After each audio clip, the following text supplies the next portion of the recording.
Hello, and welcome to this clean, historical Western romance by Martha Gillcrest. It's great to have you with us. Before we begin, be sure to hit the subscribe button, give this audiobook a thumbs up, and share it with friends. Supporting us in this simple way allows us to share more heartwarming romance stories with you for free.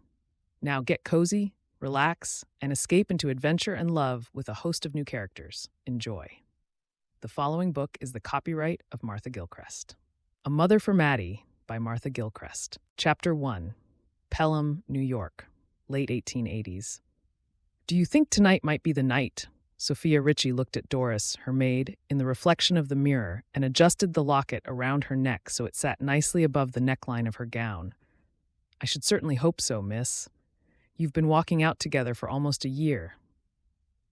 Doris added the final few hairpins to secure the ringlets in Sofia's hair and then stood back to admire her handiwork. You look as beautiful as always, and you're kind with it. If that doesn't persuade him to ask for your hand in marriage, he'd be a fool. Sofia blushed as she added the merest hint of salve to her lips to keep them soft. I can still hardly believe he chose me out of all the young ladies he could have picked. Well, if you ask me, it's him who should count himself lucky. Doris rolled her eyes as she draped a lace shawl over Sofia's shoulders. Although it was a warm evening, her mistress would be home late from the charity ball, and she didn't want her to catch a chill. Sofia was a natural beauty. Her Italian heritage had given her lustrous raven black hair and brown eyes, and her creamy complexion was the envy of many of the other young ladies in her social circle. Mr. Westwood might come from one of the finest old families of Pelham, but your pa is surely of equal social standing. Don't you forget that. Sofia chuckled as she stood up. How can I forget it when you remind me almost every week? Some of Pelham's well-to-do can be a bit snobby about Papa gaining his wealth through hard work. She gave Doris a fond look. They were almost the same age, and although Doris was her maid, Sofia often felt they were more like sisters.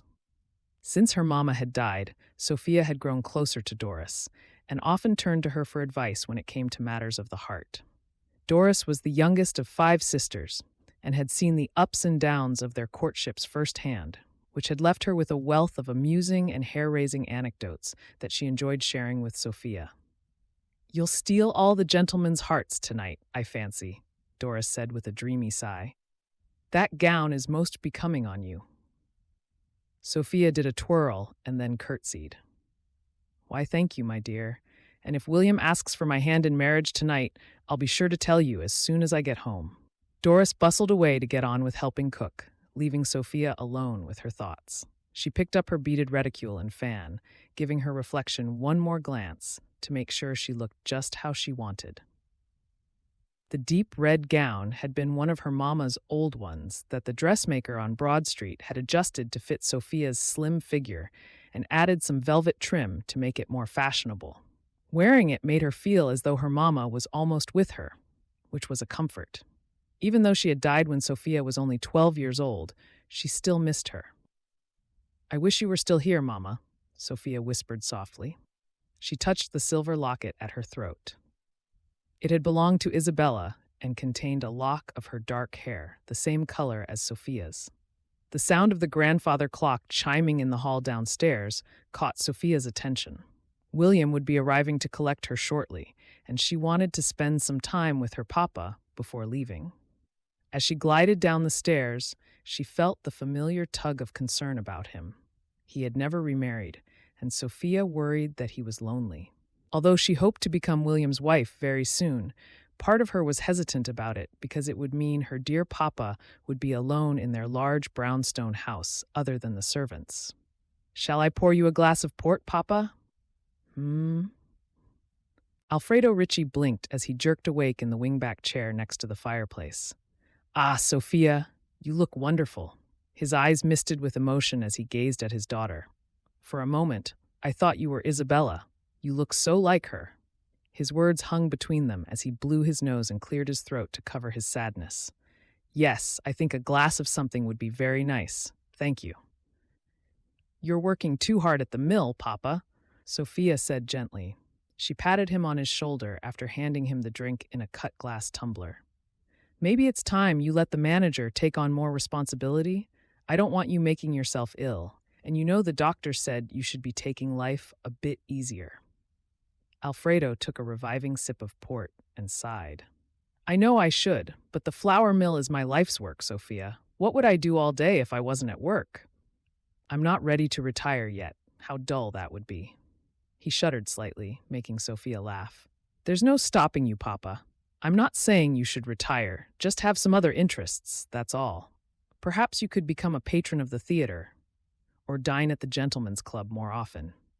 Maybe in a few years, Alfredo said reluctantly. Now, tell me more about this charity ball William is taking you to. That's far more interesting than my health. He watched his daughter as she flitted around the drawing room, straightening ornaments and tweaking the drapes, as she regaled him with who would be attending the ball she was going to. She was so like his late wife, both in looks and her fiercely passionate character, that it sometimes felt like déjà vu when she gesticulated with her hands and her eyes glittered with excitement. Isabella had been exactly the same. William said he will introduce me to his friends, the Campbells, this evening. They're visiting from Scotland. Apparently, they own a castle in the Highlands, which sounds terribly romantic. Alfredo gave Sofia a worried glance. I hope he will take care of you properly. I only agreed you could go because his mother will be with you, acting as chaperone. I don't want you left alone fending off other gentlemen. Don't worry, Papa. William is always very considerate when he takes me out. She gave him an impish smile. Maybe you should join us sometime. His mother has been a widow for almost 10 years, the same as you. She might be good company for you. No, thank you, Alfredo said firmly. He knew that Sofia had matchmaking on her mind, but the thought of a quiet night by the fire was far more enticing. He didn't want to mention it to her, but he had been feeling rather short of breath the last few days and didn't think he would manage a night out even if he'd wanted to. Sofia peeked out to the street as she heard the rumble of carriage wheels, and Doris hurried past the drawing room to get the door. They're here, Papa. Are you sure you don't mind me going out? No, don't you worry about me. Alfredo smiled as she brushed a kiss on his cheek. Maybe you'll have news of an engagement for me tomorrow morning? William comes from one of the best families in the district. It would be a very pleasing match. I hope so, Papa. Sofia tightened her shawl and left the room, leaving nothing more than the lingering scent of the rosewater perfume she had dabbed on her wrists earlier in the evening. As quietness enveloped the house again, Alfredo Ritchie settled back in his chair with a deep sigh. He felt weary to his bones, and he had had several worrying moments during the last week when his chest had felt as though it was in an iron grip, making him gasp for breath. As long as Sofia and William are to be married, she'll be well taken care of. The thought comforted him, and he smiled as his eyes grew heavy with sleep. Unbeknown to Sofia, William had visited him a few days before to ask him for her hand in marriage, which Alfredo had happily granted. And then he had visited his lawyer to take care of a pressing matter which had been worrying him. A few moments later, as the coals settled in the grate and gave the drawing room a cozy glow, Alfredo started to feel drowsy again. His last thoughts were not of his late wife, but of a blonde-haired beauty he had once known. Please forgive my sins of the past, Lord, and allow me to right the wrongs I have done. The prayer that had been on his mind almost continuously since he had felt his health deteriorating slipped through his thoughts again, until finally he drifted off to sleep. Chapter 2. Pelham, New York. As the dappled light filtered through the drapes, Sofia stretched and slowly came awake. She let her mind drift back over the previous evening, smiling as she recalled how enjoyable it had been. The grand hall had twinkled in the candlelight, and there had been sumptuous hothouse blooms arranged in cascading decorations in all four corners of the ballroom, filling the air with their heady scent. Smartly dressed maids had plied them with champagne and fruit cordial, while a string quartet played music. After speeches from various dignitaries, she had enjoyed a delightful few hours in William's arms as they twirled through a series of waltzes. All in all, it had been a thoroughly agreeable night. "You look very beautiful," William had murmured in her ear as the final dance came to an end. I can see I'm quite the envy of my acquaintances." Sofia stretched again as the sounds of the town coming to life for the day reached her, smiling as she recalled his words. "Are you awake, ma'am?" Doris's forthright voice outside the door made Sofia sit up. "Yes, come in." The door creaked open, and Doris bustled in carrying hot water in a jug, which she poured into the porcelain bowl on Sofia's washstand. She opened the drapes and went back out into the hall, returning with a cup of tea and 2 shortbread cookies on a tray, which she put next to the bed. "So, how was the ball?" Her eyes were bright with curiosity as Sofia took a sip of her tea. "It was wonderful, Doris. Everyone looked so beautiful, and William and I danced all night," she said dreamily. Doris lifted her skirts and waltzed around the bedroom, humming as she imagined what it might have been like. "And what of you and William? Is there any news?"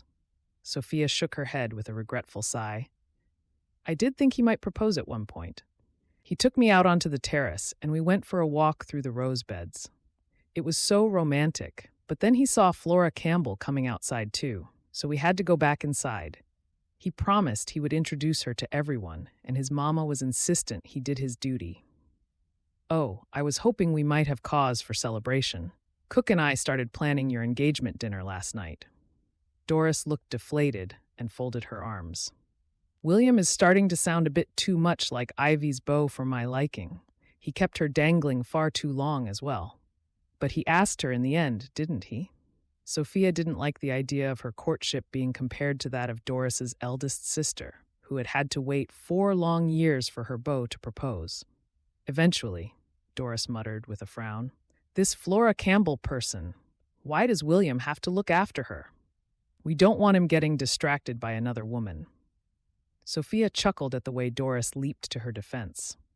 "The Campbell family are business acquaintances of William's late father, who then went on to become family friends. I must confess I was a little bit worried. Flora is a great beauty, but William assured me he was only being polite to them to please his mama." Doris harumphed as she laid out Sofia's clothes. "Let's hope they aren't staying in Pelham too long." As Sofia sipped the rest of her tea after Doris had left, she couldn't help but feel slightly uneasy about that part of the evening. Flora's flowing red hair and mesmerizing green eyes had turned a lot of heads as she had mingled with the guests at the ball, and Sofia had noticed William's gaze seeking her out on more than one occasion. The Campbells are extremely wealthy. There's even a rumor they're distant relations of Queen Victoria. William's mother had confided to her behind her fan as they stood at the edge of the ballroom. "There's something rather reassuring about old money, I find," she had added pointedly. Sofia sighed again as she threw back the bed covers. It was at times like these she missed her mother more than usual, so she decided she would ask her papa for his advice over breakfast. She didn't want to come across as desperate to get married, but she had her reputation to protect, and several women at the ball had made comments about what a catch Flora Campbell would make for some lucky gentleman. She was sure her papa would put her mind at rest that William only had eyes for her. Just as she started washing her face, Sofia suddenly heard the sound of running footsteps on the landing outside her room. Her bedroom door crashed open, and Doris stood there, ashen-faced. "Come quickly, ma'am. It's your pa. I can't wake him." Sofia's stomach dropped as she hurried after Doris. "He hasn't been himself the last few days. Did he get to bed all right? Was he feeling unsteady? Have you sent for Dr. Altringham?" Her questions came out in a torrent, but for once, Doris was almost lost for words. I came straight for you, ma'am. I'm sorry." "Papa, wake up." Sofia dashed across the darkened room and wrenched the drapes open before rushing to his bedside. She reached out to take his hand, but knew instinctively that it was too late. "No, dear Papa, it can't be true." Her voice broke as a sob caught in her throat. Alfredo's expression was serene, and his eyes were closed, but his chest was completely still, devoid of breath and life. "He's gone from us," Sofia whispered, shaking her head sorrowfully. "The Lord has taken my dear Papa, and now I am all alone." "Don't cry, ma'am. I'll always be with you. And cook. You'll never be alone." Doris handed Sofia a handkerchief and led her gently back to her bedroom, blinking back her own tears at the same time. Mr. Ritchie had been a kind employer, and it would be a shock adjusting to life without him. Sit down for a moment, and I'll go and get a tot of cook's brandy to put in your tea. You need to gather your thoughts, Miss Sophia. Sophia nodded and sank gratefully onto her chaise longue. I never had a chance to tell you about last night, Papa. What will I do without your steady presence in my life? The thought skittered through her mind as her tears gradually subsided. Have a sip of this, ma'am, and then I'll help you get dressed. You'll have a lot to sort out over the coming few days. Doris had returned as quick as a flash, and she poured a tot of the amber liquor into a fresh cup of tea, passing it to Sophia. I'll be fine. Thank you, Doris. You're so thoughtful and kind in a crisis. Sophia gave her a weak smile. We must be brave. It's what Papa would have wanted. First, we must send for the doctor, and I'll write a note telling William what has happened, and then I'll need to make arrangements for the funeral. The next few hours passed in a blur as Sophia started to come to terms with losing her papa. Dr. Altringham came as soon as the scullery maid had been sent to fetch him and hastened up to Alfredo's bedroom to establish his cause of death. After a bleak few minutes, while Sophia paced back and forth in the drawing room, waiting for his professional opinion, he returned with a grave expression. I'm very sorry, Miss Ritchie. There was nothing we could have done. He smoothed the ends of his waxed mustache and gave her a kindly look over the top of the wire rims of his spectacles. But there was nothing wrong with him other than working too hard at the mill. I should never have gone to the ball. If I'd only stayed at home last night, perhaps things would be different. The doctor cleared his throat. Your father did come and see me recently, complaining of feeling fatigued. I gave him a tonic and mentioned that he should consider retiring. But in the end, he was not a young man, and his heart gave out. He patted her awkwardly on her shoulder. He lived a good life and will be sorely missed, but you mustn't blame yourself, Miss Ritchie. Please take some comfort that he passed away peacefully in his sleep. I don't need to do anything else, so you may go ahead and organize the funeral. Sophia nodded. Thank you, Doctor. I appreciate your kind words. Do you have someone to help you at this difficult time? The doctor put his hat back on and snapped his leather bag shut. As if being summoned by the question, there was a sudden commotion in the hallway, and William came striding in, hurrying to Sophia's side. I came as soon as I received your note from the scullery maid, my dear. What tragic news. And to think I was only talking with Alfredo a few days ago. He took her hand and squeezed it sympathetically, nodding as the doctor bade them farewell. I'm here to take care of everything now. I'll help you get through this, my love. As soon as the doctor had left, Sophia allowed her tears to flow again. It has all happened so suddenly, William. I still can't believe it. Papa was in good spirits when I left for the ball last night and said he wanted to know all about it. And now he's gone. There. William put his arm around Sophia's shoulder, comforting her. Thank you for coming so quickly. Sophia dried her eyes and felt a wave of gratitude. She hadn't needed to worry that William's interest in her was fading. I've forgotten my manners. Would you like a cup of coffee? Doris will fetch one. Actually, there's something I meant to ask you last night, William said hastily. He stood in front of her and took both of Sophia's hands in his own. I came to visit your papa a few days ago to ask for his blessing for your hand in marriage. I know you've had a terrible shock, but will you marry me, Sophia? I want to be here to help you, and I love you very much. I think your papa would have been pleased to see us married as soon as possible, don't you? Marry me? Sophia's head was spinning at the sudden turn of events, but for the first time that day, she felt as though a glimmer of hope for the future had been handed to her. Yes, William. Nothing would make me happier. I only wish Papa could have been here to see us together. I know, my dear, but now that he's gone, you must let me help in any way I can. The finances, the house, the business. It's all too much for you to manage alone. I'll take care of everything, so you don't need to worry yourself. William gave her a brief smile, already thinking about how much had to be done. Your papa suggested a quick wedding, so we must follow his wishes. Sophia nodded and stepped into William's comforting embrace. She hadn't even given a thought to the fact that she was Alfredo's only surviving relative and would inherit everything, becoming a very wealthy heiress. But knowing that William would be there to guide her through taking on all that responsibility was a weight off her mind. Chapter 3. Griffin Creek, Oregon. Pa, can I come too? 5-year-old Maddie Roberts scrambled onto her pa's lap and placed her chubby hands on his cheeks, looking directly into his green eyes. I can ride Bonnie real good. I won't get left behind. Please, Pa? She gave him her best smile, knowing that it usually worked. Not today, sweetheart. Your Uncle Hank and I will be out all day mending the fences. Why don't you help Aunt Grace instead? I'm sure she's got something you can do on the homestead that you'll enjoy better than being out with me. Cory shot his sister a helpless look over Maddie's head, hoping she would jump in with a suggestion. Your pa's right, Maddie. We've got those baby lambs to feed, and then you can collect the eggs and help me bake some cakes for the sewing circle. Grace sat down heavily in the chair nearest to her and smiled at her young niece. I'm almost too clumsy to get into the chicken coop now the baby's coming so soon, and you're getting all grown up. How about I let you collect the eggs all by yourself as a treat? You can take my special basket your grandma made. I used to collect eggs in it when I was your age. I can? Maddie's eyes lit up. I'll be real careful, Aunt Grace. I reckon I'm tall enough to reach the eggs right at the back now, and I ain't scared of that broody hen, even though she looks at me funny and pecks my hand. Cory mouthed a silent thank you to his sister and gulped down the last of his coffee.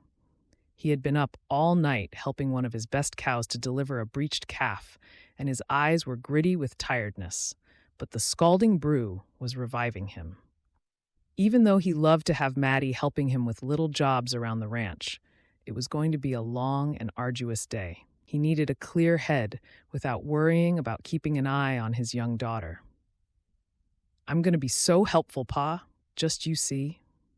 Maddie wriggled down off his lap and ran over to the corner of the room where she had kicked off her boots earlier that morning.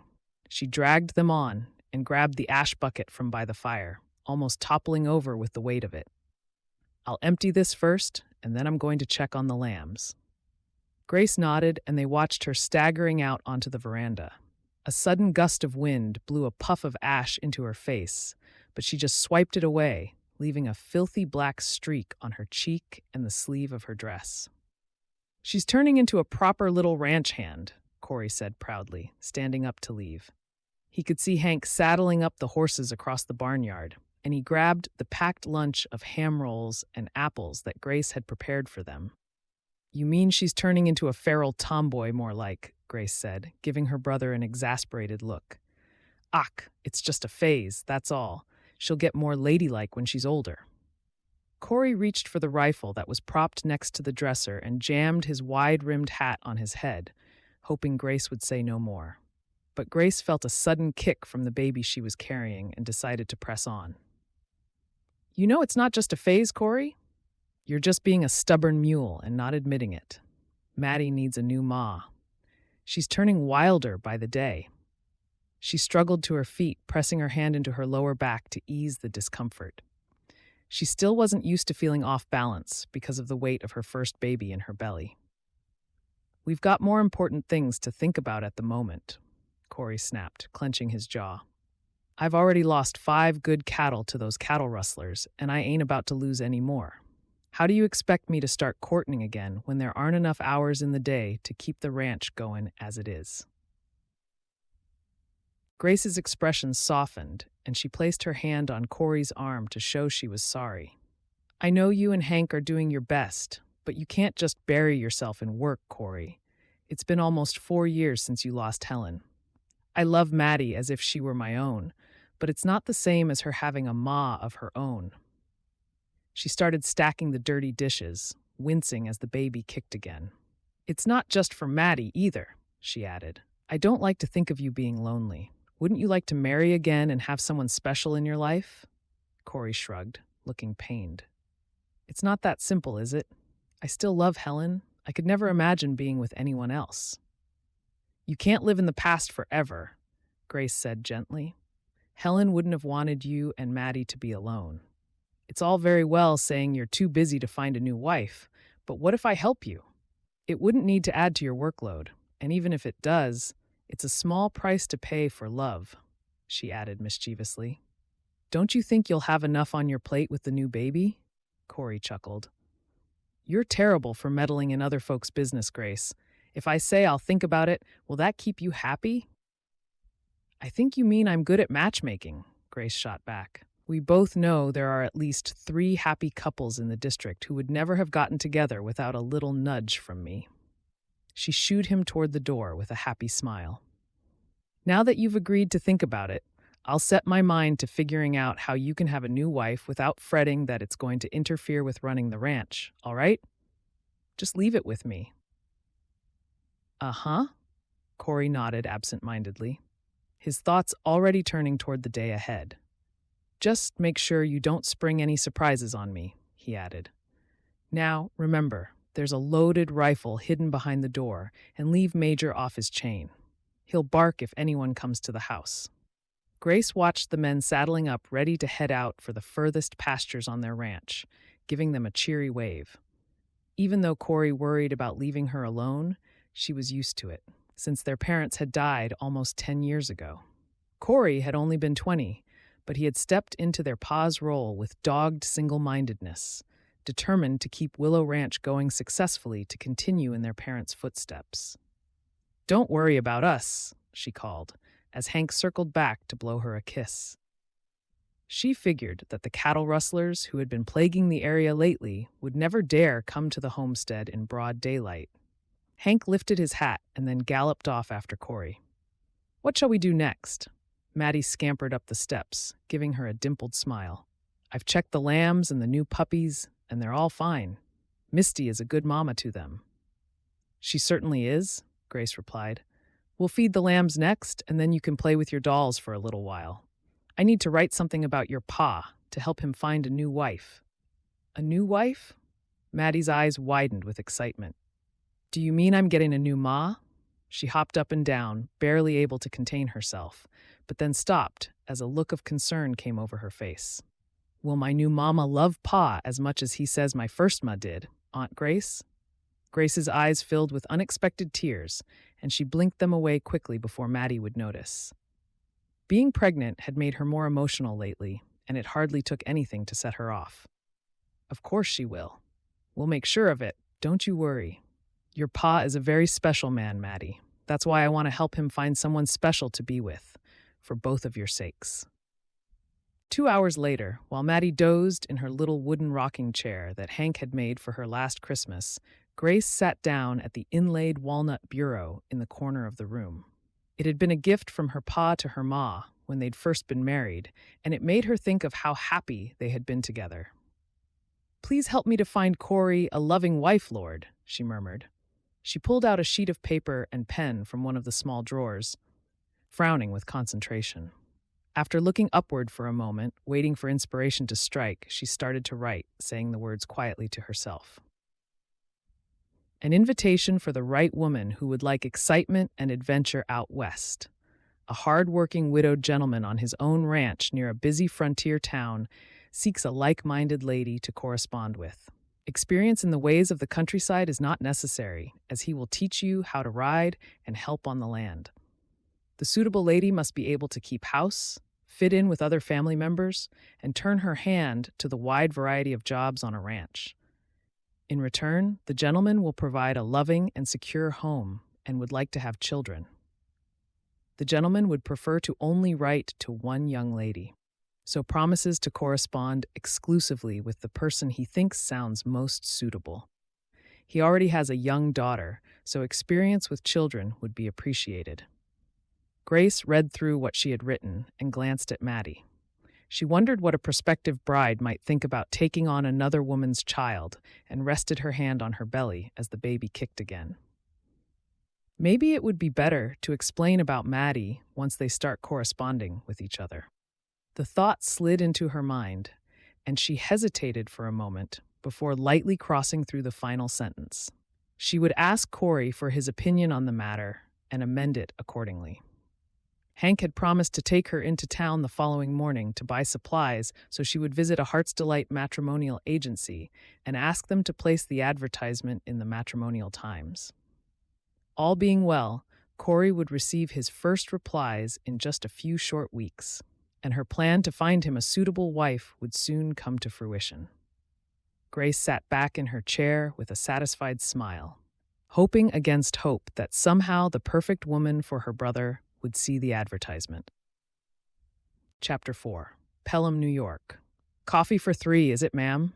Doris had just shown Mr. Mountjoy, the family's solicitor, into the drawing room, and she took his coat after bobbing a curtsy. Sofia nodded. She was still feeling strangely unsettled from losing her papa so suddenly, but having put his funeral behind her, she was hoping her grief would start to ease and she would start to feel more like her usual self.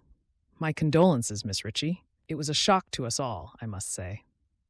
Mr. Mountjoy clutched his leather document case and gave her a sympathetic look from under his bushy eyebrows. It was nice to see the funeral so well attended. He certainly will be sorely missed by all his business associates and friends. "You're right, but I'm slowly getting used to not having him here. Do sit down, Mr. Mountjoy. I'm sure you're very busy, and this won't need to take long." Sofia gestured to a seat by the window and waited while Doris gave them all a coffee. "Pleased to make your acquaintance." William shook hands with Mr. Mountjoy and sat down next to Sofia, looking completely at ease. "William and I are to be married in a couple of months," Sofia explained. "He's been such a comfort, helping me arrange everything since Papa's death. I know you said you only needed me here for the reading of the will, but I don't keep any secrets from William. He will be helping me manage everything to do with the business, and Pa's investments as well," she added. William sipped his coffee and gave Sofia a fond look before turning back to Mr. Mountjoy. "I got on very well with Mr. Ritchie, and Sofia is the light of my life. Overseeing everything is the least I can do to help. Goodness knows, there are plenty of unscrupulous people who wouldn't think twice about taking advantage of a newly wealthy young woman like Sofia. I suppose the will must be fairly clear-cut?" He let his question hang in the air and took another sip of his coffee with an air of contentment. Mr. Mountjoy cleared his throat and snapped open his case, pulling out a heavy vellum document tied up with a red ribbon. "It is rather unusual to read the will in front of a non-family member, but in this case, Miss Ritchie, I think it might be good for you to have some support." He cleared his throat again, looking awkward. "Please go ahead," Sofia said. William patted her hand, and she smiled up at him. "Firstly, I need to tell you that your father came to see me recently, Miss Ritchie. He told me that William would be asking for your hand in marriage, and how delighted he was that you would be well taken care of." He gave her a hesitant smile before continuing. "It is because of this that he changed his will. You see, it has come to light that Mr. Ritchie had a son by another woman not long before you were born. His name is Leonardo." He swallowed nervously before continuing. "Leonardo and Mr. Ritchie, you father, were reunited a few months ago, and your father has left everything in his will to him, Miss Ritchie. The house, the business, and his investments. He told me it was to put right the fact that he had never known about Leonardo and wished to make up for not raising him." "But what? This is preposterous," William spluttered. His face had turned red with anger, and he thumped the table to underline his point. This man claiming to be Alfredo's son could be anyone, a chancer, trying his luck for all we know. Surely you didn't condone this, Mr. Mountjoy? What sort of lawyer would see a young woman like Sofia left with nothing? It's outrageous." Sofia fanned herself, feeling suddenly overwhelmed by everything. "What about Papa's investments? Some of his money from those will come to me, won't it? And this house?" She looked around the room that was all she had ever known. "I've lived here all my life. William and I plan to make it our marital home. Are you saying it has been given to this man?" "Your half-brother? Yes, that is correct," Mr. Mountjoy replied, glancing down at the document. "The property will be owned by Mr. Ritchie Jr., Leonardo. Your father did stipulate that you could still live here, Miss Ritchie, but at your brother's discretion." "But I don't understand. Why would Papa do this?" Sofia said faintly. She took a sip of coffee, trying to make sense of everything. "As I said, he knew you would be well taken care of as soon as you and Mr. Westwood are married. The Westwoods are one of Pelham's oldest families," he added, looking at William. "Your father assumed you wouldn't need all of this and wanted to give it to his son instead," he continued. You said the wedding is happening soon? I'm sure your brother will be more than happy to let you remain in the house, at least until then. He seemed like a decent sort of fellow when I read the will to him yesterday. He's looking forward to meeting you." William stood up and thrust his chin out. "I'm not happy about the way my fiancé has been treated, Mr. Mountjoy. Let that be known. We shall consider whether to contest the will in our own time, and until then, we bid you good day." "William, please. It's not Mr. Mountjoy's fault," Sofia said hastily. She gave the lawyer an apologetic look.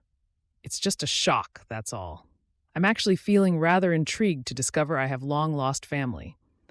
I thought I had no relatives left after losing Papa." She helped him into his coat and took him to the front door. "William is very protective of me," she murmured. "We've never really talked about whether his family is well-to-do, but I'm sure he'll take good care of me, even though I'm not a wealthy heiress after all." Mr. Mountjoy tipped his hat. "I hope so, Miss Ritchie. Otherwise, your father would have never changed his will. I wish you well, and don't hesitate to contact me if you need any further advice." Chapter 5. Pelham, New York. "What do you have planned today, Leo dear? A day at the mill?" Jane Ritchie spread some strawberry preserve on her morning toast and bit into it daintily, waving Doris away as soon as she had handed her a cup of Earl Grey tea. "Yes, and then I'll be going to the bank. There are still a lot of things I need to sort out with Papa's investments." Leonardo looked dotingly at his new wife before turning to Sofia. "What about you? Will you be looking for a job soon? I noticed that William hasn't visited you much these last few weeks," he added pointedly. Sofia flinched slightly. Her half-brother Leonardo had lost no time in making himself at home in their old brownstone house, moving it with his wife, Jane, within days of the will being read. If she had hoped for a happy family reunion, she was sorely disappointed. Leonardo and Jane barely tolerated her, often speaking to her with the same casual disregard they used with Doris and Cook. "I've never had to work before," Sofia shot back, lifting her chin defiantly. "And William is calling for me later this morning, as it happens. I expect it's to finalize our wedding plans." Doris bustled back into the room, bearing a fresh pot of coffee for Leonardo. She poured him a cup and glanced at Sofia, waiting to be told what to do next. "Don't loiter," Jane snapped. "I noticed that you didn't clean the stairs properly yesterday. Please do them again and make sure you do it right, or I'll have to look for a new housemaid." Sofia glared at her sister-in-law as Doris scurried away. "Please don't speak to her so rudely, Jane. We've never treated our maids like that.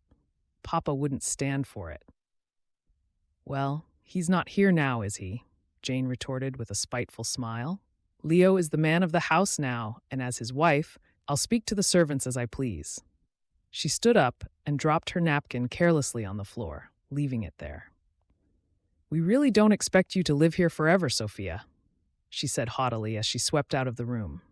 "The sooner William and you get married, the better. Then you can leave us in peace to get on with enjoying what is rightfully ours."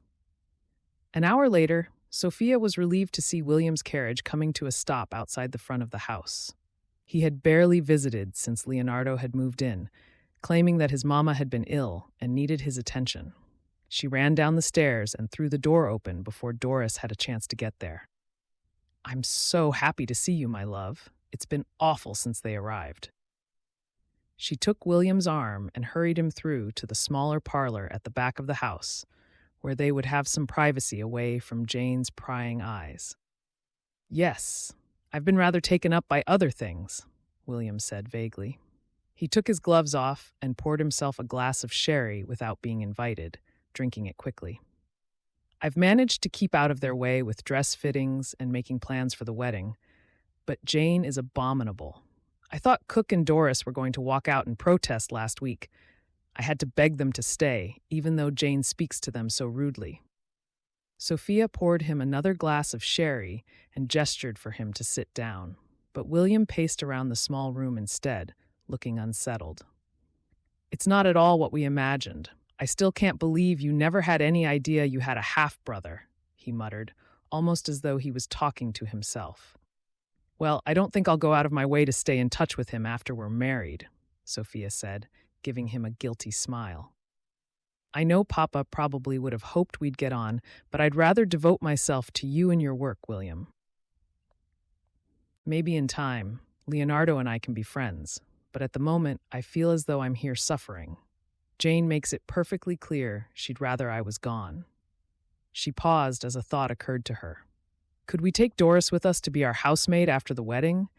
I don't think it's fair to leave her behind. William held up his glass, looking at the amber liquid, before drinking it in one gulp. He took a deep breath. There's no easy way to say this, Sofia, but I've changed my mind. Sofia blinked, not understanding. Changed your mind about Doris, you mean? She won't be any trouble. She's very loyal. No, about the wedding. I'm calling our engagement off.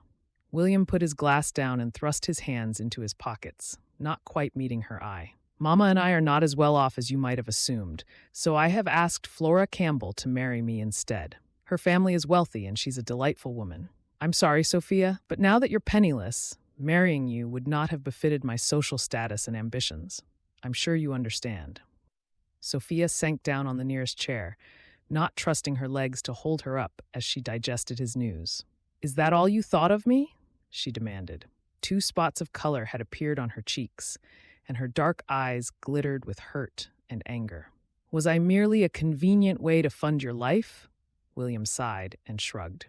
You're pleasant enough, Sofia, but I'm not the sort of man who wants to toil away all my life until I die like your father did. He wrinkled his nose with distaste at the idea he might work for a living. Flora understands me perfectly. It will be a marriage of convenience, so perhaps you and I can still be friends? Certainly not, Sofia cried, jumping up again. I might have just been a convenience to you, William, but you definitely weren't that to me. I loved you. Please leave and never darken my door again. With that, she strode out of the parlor, determined not to let him see how hurt she felt, leaving him to make his own way out. I think you had a lucky escape, Doris said sagely a few days later. Better to find out now what he's really like than later. He would have taken advantage of you good and proper.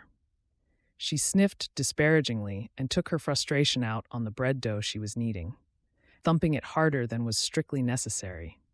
Sofia sighed and looked around the kitchen disconsolately. I really did love him, though, Doris. I suppose I'd better start looking for a job, although I have no idea what. Maybe I could be a governess or take in some sewing. I used to enjoy sewing samplers and making alterations to my clothes. Would it be enough to keep Jane and Leo happy, do you think? Doris gave her mistress an indulgent smile. I don't think the master would expect you to do that, ma'am. You'll be courting again soon enough, don't you worry. Maybe William will tire of Flora? Perhaps if he thought I'd met someone else, he would come to his senses. When I saw Flora at the ball, she said she would never live in Pelham, and I can't imagine William and his mama wanting to live in some dratty old castle in Scotland where it rains all the time. A thoughtful look came over Doris's face. Now that's an idea. If William felt jealous, he might come back to you. In that case, I have just the thing. She delved into the bottom drawer of the dresser and pulled a newspaper out, spreading it on the table. My sister Maureen has started writing to a gentleman in California to become a mail-order bride. Why don't you reply to some of the advertisements in the Matrimonial Times? If you start corresponding to one of them properly, you can tell William you're courting and see if he comes running back. Sofia's eyes sparkled at the thought of an exciting new adventure to distract her from her current predicament. I think that's a wonderful idea, and just what my poor, battered heart needs.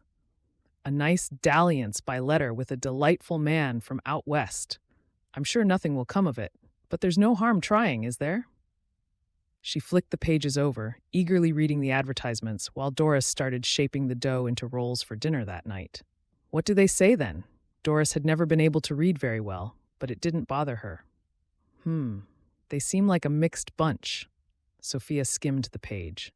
I don't like the sound of being at a gold mine. It's probably hot and dusty. She read on, still not seeing one she liked. What about Oregon? A friend of our ma's said it's very green and pleasant out there. Maureen was tempted, but in the end, she decided to write to a gentleman in California because grass makes her sneeze, and the man who caught her eye runs a hotel in the center of town. Sofia chuckled. Maureen was meant to marry a dock worker, if I recall. Didn't that work out? She decided she wanted an adventure, ma'am. Maybe I'll follow her out west myself one day if it works out well for her. Here's one in Oregon, a place called Griffin Creek. A gentleman with his own ranch called Cory Roberts. It sounds rather nice. He's widowed and hard-working, looking for a woman who would like the adventure of heading out west with a view to getting married. Sofia read the advertisement 3 times with a mounting sense of excitement. That sounds perfect, Doris said decisively. No time like the present. She wiped her floury hands on her apron and fetched some paper and a pen from the dresser. Tell him you're hard-working and you'd like to start corresponding. She grinned at her mistress. Don't worry about not being able to keep house. Cook, and I can teach you everything you need to know soon enough. Are you sure? Sofia's eyes clouded with worry. I don't want to mislead Mr. Roberts. He sounds like a very decent man, and if I start out with a lie, that makes me no better than William. Doris put her hands on her hips and shook her head.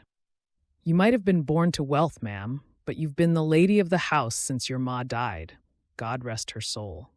You know how to do more than you give yourself credit for, and you never know.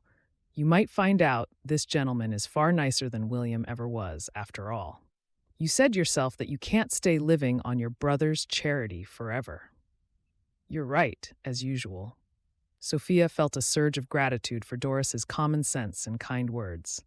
One thing Papa taught me was to never be afraid of having a go. I'll reply to Mr. Roberts, and we'll see where it leads. And you can start teaching me how to cook. She stood up and rolled up her sleeves. Doris chuckled and handed Sofia an apron. Your ma wouldn't have approved, but if you want to be a rancher's wife, you'll need to be able to feed everyone. We'll start with stew, ma'am. I don't think you'd go far wrong with that. Chapter 6. Pelham, New York. Happy New Year, ma'am. Doris chinked her mug of hot chocolate against Sofia's and took a sip, savoring the sweet treat. Outside, the snow was swirling, already blurring the edges of the buildings as it settled, but the stove made the kitchen cozy and snug. Can we dispense with the formalities, please, Doris? We've known each other for so long, and I spend more time with you than my family these days. Cook frowned at her suggestion. That ain't proper, ma'am. You're still our mistress, even if Mr. Ritchie and his wife seem to have forgotten that fact. I appreciate you saying that, Mrs. Batchley, but the truth is, Leonardo pays your wages. I couldn't even if I wanted to. Edna Batchley gave a disapproving sniff at the mention of her new master. I wish it was like old times, she muttered, turning back to stir a large pan of soup. I'm sure things will improve over time, Sofia said, trying to reassure her. It had been 6 months since Leonardo and Jane had moved in. Sofia had hoped that Jane could become a friend, but if anything, her sister-in-law was determined to prove she was in charge at every turn. And now that she was expecting her first baby, her demeanor was getting even more overbearing. Maybe once Mrs. Ritchie has the baby, she might mellow a little, don't you think? Cook and Doris nodded reluctantly. Their first loyalty was always to Sofia. We can only hope so, Doris said. Have you received another letter from Mr. Roberts recently? She asked, changing the subject. I got one yesterday, as it happens. Sofia's cheeks turned pink with pleasure as she recalled the chatty letter, filled with news about the Christmas fair in Griffin Creek and how hard they were working on the ranch to keep the animals fed during heavy snowstorms. That reminds me, Doris said hesitantly. She glanced at Cook, who nodded. It's probably best you hear it from us, Mrs. Batchley said. She pulled the latest copy of the Pelham Times from behind a large jar of coffee beans on the dresser. I saw it in the society pages. William and Flora are getting married, and it says they're going to live in Scotland after a tour around Europe. Her mouth pinched together in a hard line. She had never forgiven William for treating Sofia so badly. You're far better off without him, ma'am, if you don't mind me saying. Sofia read the article quickly, waiting for the usual pang of regret and disappointment to wash over her. But this time, it didn't hit her with the same level of shame she usually felt about William's behavior toward her. She realized that in the last 2 months, she had grown to look forward to Cory Roberts' letters about his wholesome life on the ranch. And somewhere along the line, the humiliation of being cast aside by William had slowly receded from being a sharp pain to more of an ache of love lost. You know what? Maybe you're right, Cook. I wish them well in their new life together, and I hope William doesn't get fed up with all that rain and gloomy weather, she added with a wry smile. Doris clapped her hands together. Hurrah! You're finally over that scoundrel, she said happily. Now we can concentrate on making you fall in love with Mr. Roberts.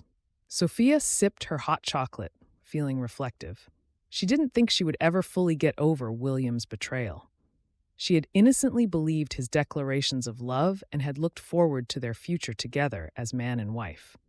Even though Doris wanted her to fall in love again, she doubted whether it would be possible. Once bitten, twice shy. It was a thought which always crept into her mind every time she received a letter from Mr. Roberts. What if he turns out to be the same as William? She knew she was playing with fire by continuing their correspondence because if he ended up letting her down like William, it would be even worse. She would be on the other side of the country and far from home without knowing a soul. January heralded one of the worst winters Sofia could remember. The snow fell for 2 weeks straight, and then plummeting temperatures held the town in its icy grip. So they barely ventured out other than for essential shopping. But finally, halfway through February, the first hints of spring appeared as the daffodils pushed up green shoots from the thawed ground. I'd like to review the menus, Cook. One bright, blustery Monday morning, Jane swept into the kitchen, barely glancing at Doris, who scrambled to get out of her way. My appetite has changed now that the baby is nearly here. These heavy stews you insist on serving are giving me indigestion, and quite frankly, I'd expect something a little more refined for people of our standing. She gave Sofia a sour look, knowing full well that she had made some of the stews recently. Certainly, ma'am. Perhaps some tasty broths would suit you better. I remember when my sister was expecting, her tastes changed. She preferred sweeter food. Yes, well, that's of no interest to me, Jane said frostily, cutting Mrs. Batchley off mid-sentence.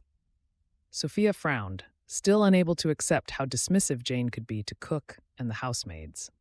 If you tell us what you'd prefer, I'm sure Cook will be most obliging. Jane rolled her eyes and gave Sofia a haughty look. I'm quite capable of managing the house without you interfering. In fact, Leonardo and I have been discussing your future. Our family will be growing, and we'd prefer it if you weren't living here as well. We think you should look for some sort of employment that would allow you to live in. You could be a nanny or governess, perhaps? But this is my home. Pa was very clear in his will that I could live here, Sofia shot back. He said you could live here at your brother's discretion, just until you married William, if I recall. Jane wiped her finger along the top of the dresser, checking it for dust, before giving Sofia a thin smile that didn't reach her eyes. But we all know that William didn't really want you after all, did he? So it's time for you to make other plans, my dear. Leonardo has his own family to take care of. Any self-respecting woman would realize that he can't be expected to support you indefinitely. It's just not practical. Sofia bit back the retort that was on the tip of her tongue to remind Jane that she was only here by a twist of fate. She had soon discovered there was no point trying to reason with her because she was determined to do whatever she needed to make this house and everything in it her own, with no regard for the fact that it had been Sofia's home for over 20 years. And pride wouldn't let her beg to be allowed to stay. I've been making inquiries already, Sofia said eventually. There are several options which I'm looking into, so you don't need to worry. I'll be making my own way in life soon enough. She gathered up her sewing and pushed past Jane. I'll plow my own furrow, Jane, you'll see. And Papa would have been proud of me. You and Leonardo never knew him. At least I have that. You might think I'm beneath you and that you can belittle me, but you'll never take away the love my Papa had for me, no matter what you do. Jane blinked in shock at the way Sofia had stood up to her. Like most bullies, she had assumed that Sofia would meekly scurry away and do as she was told. She hadn't expected her to fight back. "How dare you speak to me like that?" she spluttered. Her expression darkened. "I won't stand for it. I'm the mistress of this house, and I don't like you being here one little bit. I want you gone by the time I have this baby, Sofia. And don't bother trying to plead with Leonardo. He'll take my side." She pulled out a sheet of paper with her menu ideas, turning her back on Sofia and ignoring the look of shock on Cook's face. "You've brought this all on yourself," she added. "It's no wonder William went off with Flora Campbell. You're most disagreeable, Sofia."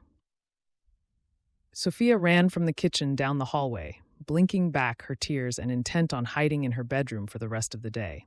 A sudden knock at the front door made her pause, and she smoothed down her hair, taking a deep breath to control her tumultuous emotions. "A letter for you."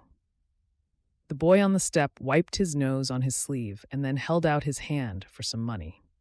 Sofia hurried off to the study, returning with a couple of coins, which she dropped into his grubby palm in return for the letter. "Thank you, ma'am." He gave her a gap-toothed grin and darted away, not waiting to see if she wanted to send a reply. The letter was for her from Griffin Creek, and Sofia retreated to the parlor so she could read it in peace. "At least Cory's news might cheer me up," she thought disconsolately. Now that Jane had come out and told her she had to leave, everything had changed. She couldn't stay here knowing she wasn't wanted. But it left her with a dilemma, because she had never done a proper job before. Who would want to employ a woman of her class who had fallen on hard times with no experience in work? She had no idea where to even start looking for the type of job that would give her a decent wage and somewhere to live. She sat down by the window and opened the letter. "Dear Sofia, I have waited until spring to ask you, because I know how difficult it would be to travel west during the winter. Now that we have been writing for so many months, I feel like I've gotten to know you quite well, and I hope you feel the same about me. Life at Willow Ranch isn't always easy, but it's a good way of living if you don't mind hard work and being out of town. Maddie's turned 5 years old, and although my sister Grace has stepped in to take care of her, she needs a mother of her own now, I believe. I would like to ask you to marry me. I'm not good at fancy words, so perhaps this proposal will come as a surprise, but I hope you will consider it with good faith. You'll be able to live at the ranch for a while to get used to things. If this sounds like the sort of future you would like, let me know, and I will send money to cover your railroad ticket and travel expenses. Yours in anticipation, Cory Roberts. P.S. Spring is a lovely time of year in Griffin Creek. I think you'll like it very much." Sofia read the letter through several times, still not quite able to take it in. Just when it seemed as though her future was looking bleak, Cory had offered her a way out. Can I trust him enough to love again? The question filled her mind, and she read the letter again. She tried to imagine being a rancher's wife, but found it almost impossible. But the alternative was living a lonely existence, working for people she didn't know, without even Doris for company. Gradually, her mind cleared, and she looked around the room, seeing it with fresh eyes for the first time. Jane and Leonardo had removed all traces of her parents, just like they had in the rest of the house. There was nothing left for her here, and if she stayed in Pelham, she would always be clinging to the past. It was time for a fresh start in Oregon. For the first time since her father had died, Sofia felt excitement bubbling up in her chest, and she smiled, reaching for a piece of paper. She would accept Cory's proposal and hope it might turn out to be the sort of happy future that had been snatched away from her once before by William's callous actions. Chapter 7. You will stay in touch, won't you? Sofia felt an unaccustomed surge of panic as the station master started slamming the carriage doors closed and the platform filled with billowing clouds of steam. Doris had come to see her off, and suddenly Oregon seemed like the other side of the world. "Of course I will," Doris said with a cheerful grin.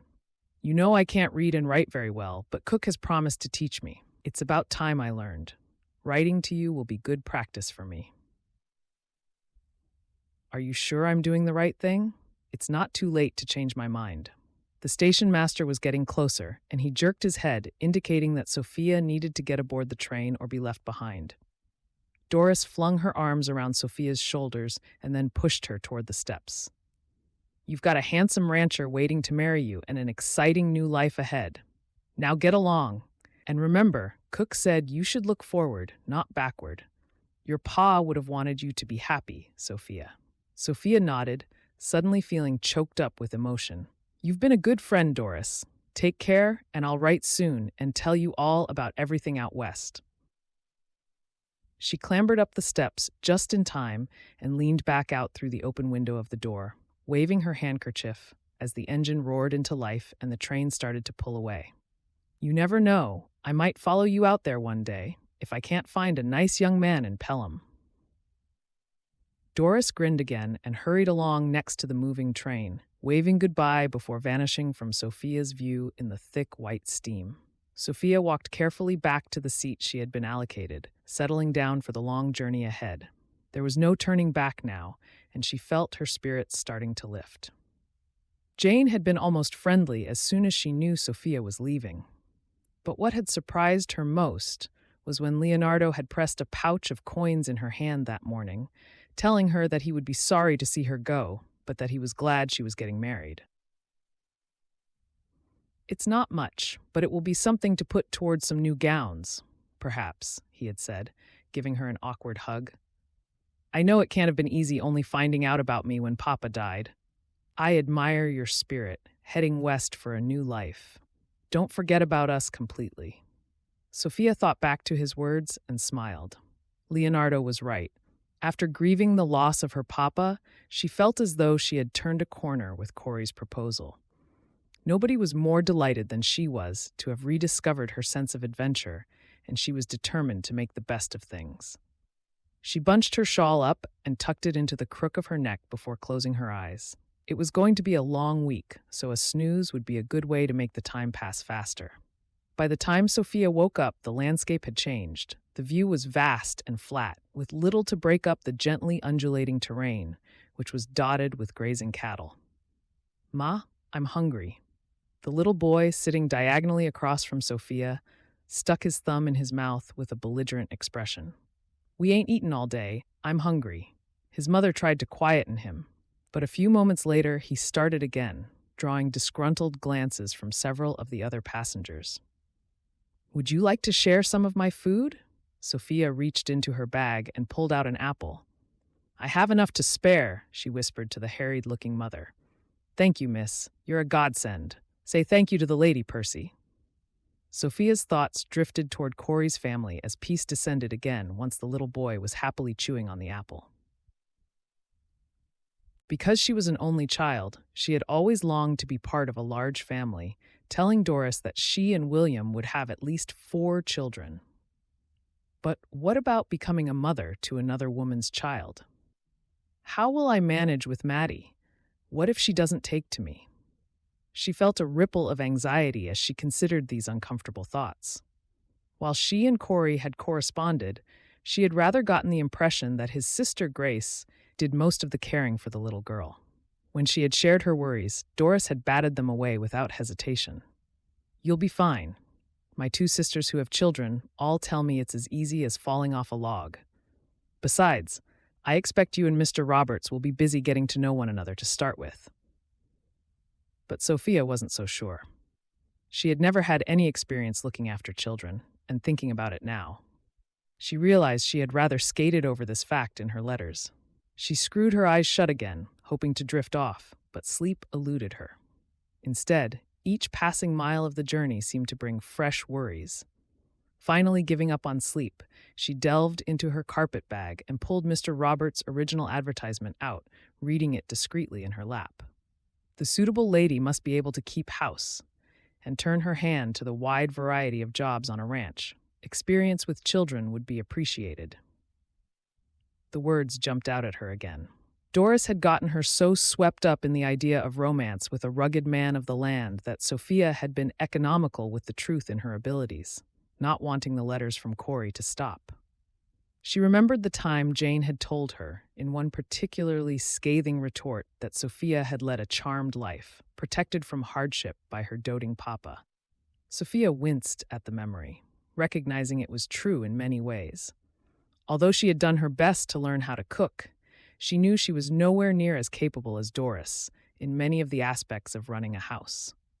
Will Cory think I'm spoiled and pampered? Will he think I'm a disappointment? The worries gnawed at her mind, giving her no peace until, eventually, she nodded off again. Are you getting off here too? Percy's slightly sticky hands tugged at Sofia's shawl, dragging her from the depths of sleep. The conductor said we're nearly here, and my ma said to ask if you had a spare handkerchief. Sofia blinked and stretched, realizing with a start that she had been asleep for longer than she'd intended. You mean we're almost at Griffin Creek?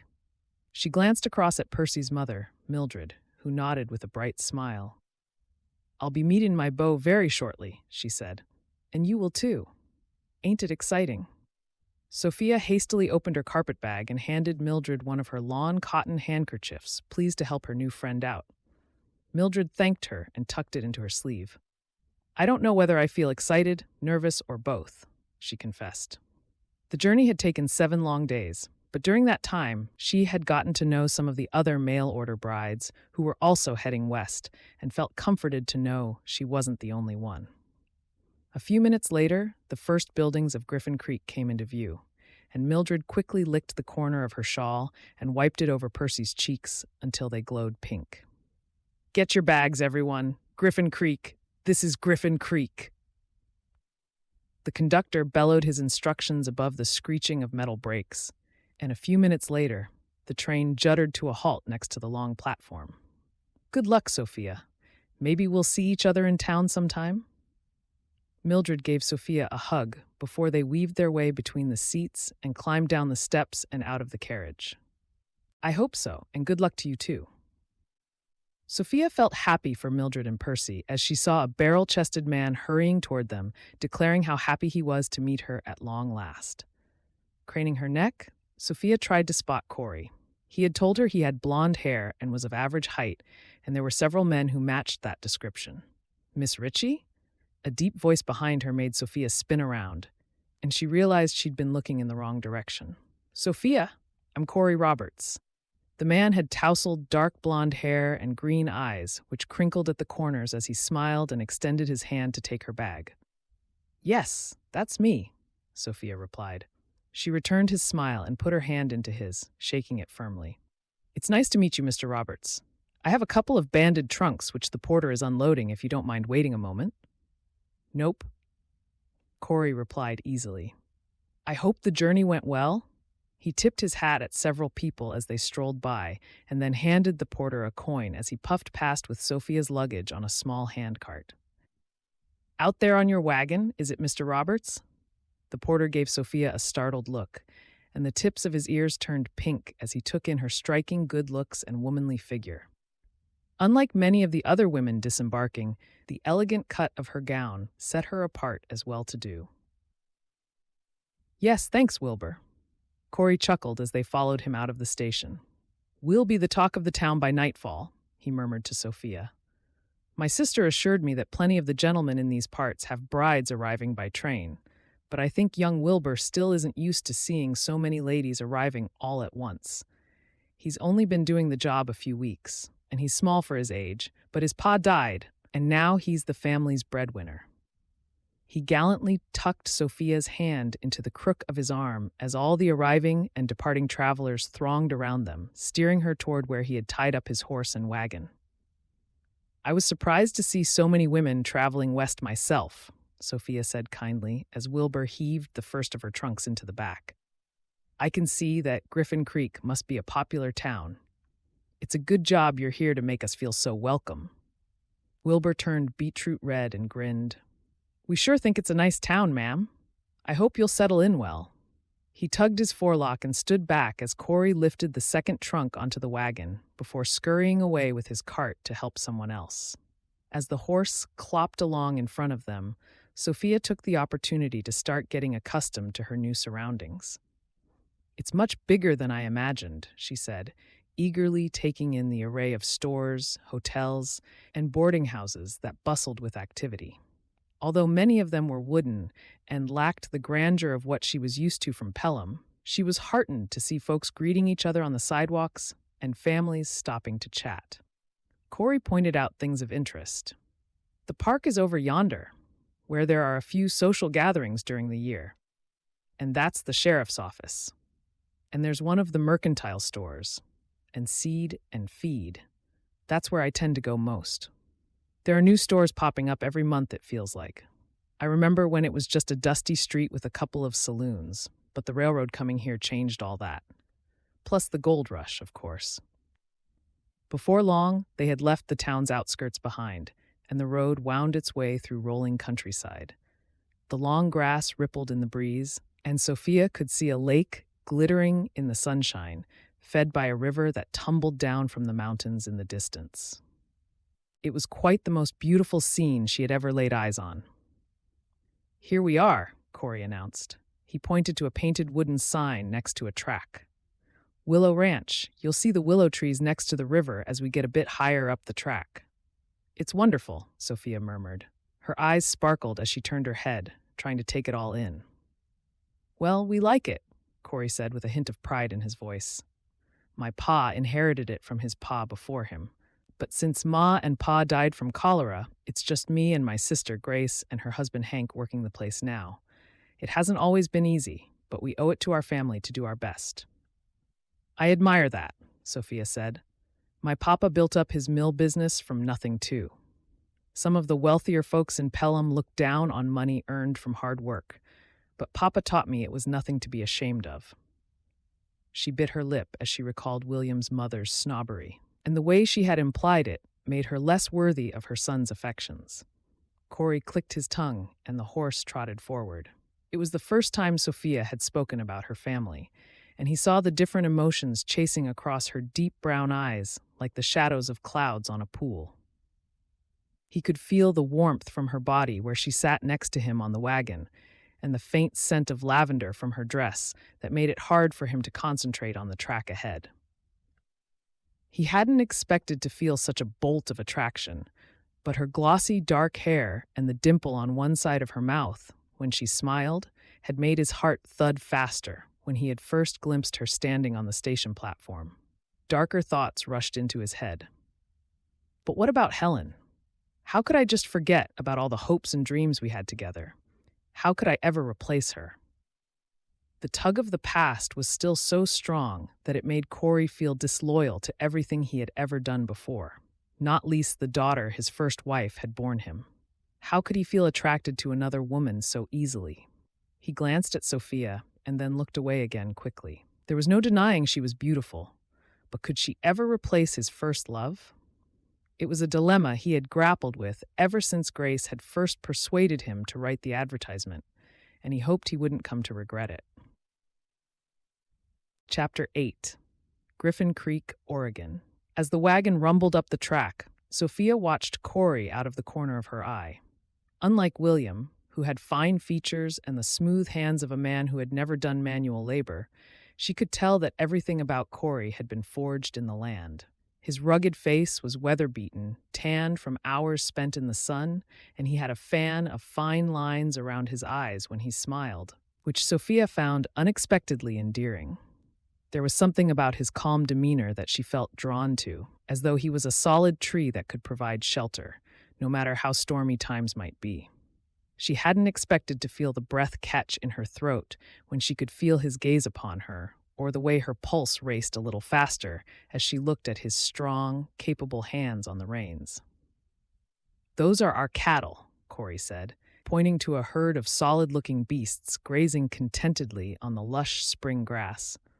"They're calving right about now, and they'll stay out all summer. We bring them closer to the homestead in the winter so we can feed them when the weather gets bad." Sofia nodded, wishing she could say something knowledgeable. "They look very healthy," she ventured hesitantly. "What's that one doing over there?" she asked, pointing to one that was separate from the herd. Cory's eyes widened in surprise. "Well spotted. I missed that. I was kind of distracted." He stood up and shaded his eyes.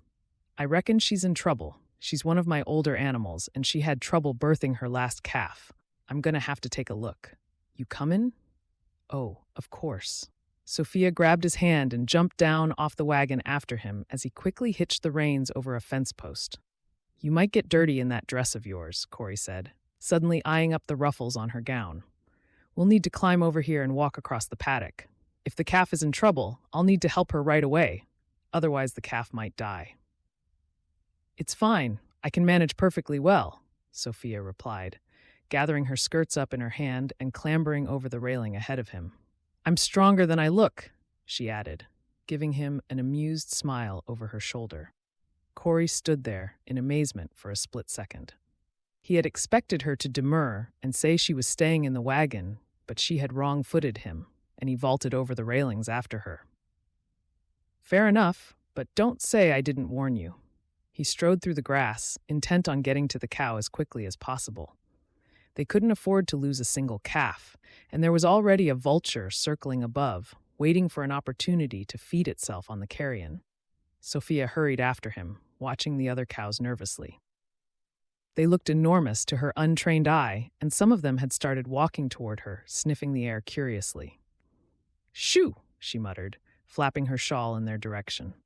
"Don't worry about them. They won't harm you if you leave them alone," Cory said with a chuckle. "If you say so." Sofia was unconvinced and quickened her pace to catch up with him. "Oh no, is she going to be all right?" As she reached Cory's side, she could see that the cow was straining to have her calf. The ground was churned up under her feet where she'd been struggling, and a deep, groaning bellow split the air as her next contraction came. Cory threw a rope over her neck and with a quick thrust of his shoulder, toppled the cow to the ground. "You need to hold her head while I help get the calf out. Lie over her neck like this, and she'll calm down." Sofia fell to her knees, doing as he asked. "Good girl, you'll be fine," she crooned. The cow's eyes rolled with fright until gradually her breathing slowed and she grew calmer, just like Cory had said she would. After what felt like an age, Cory grunted with satisfaction behind her. "We've got ourselves a nice little bull calf. A few minutes later, and he wouldn't have made it."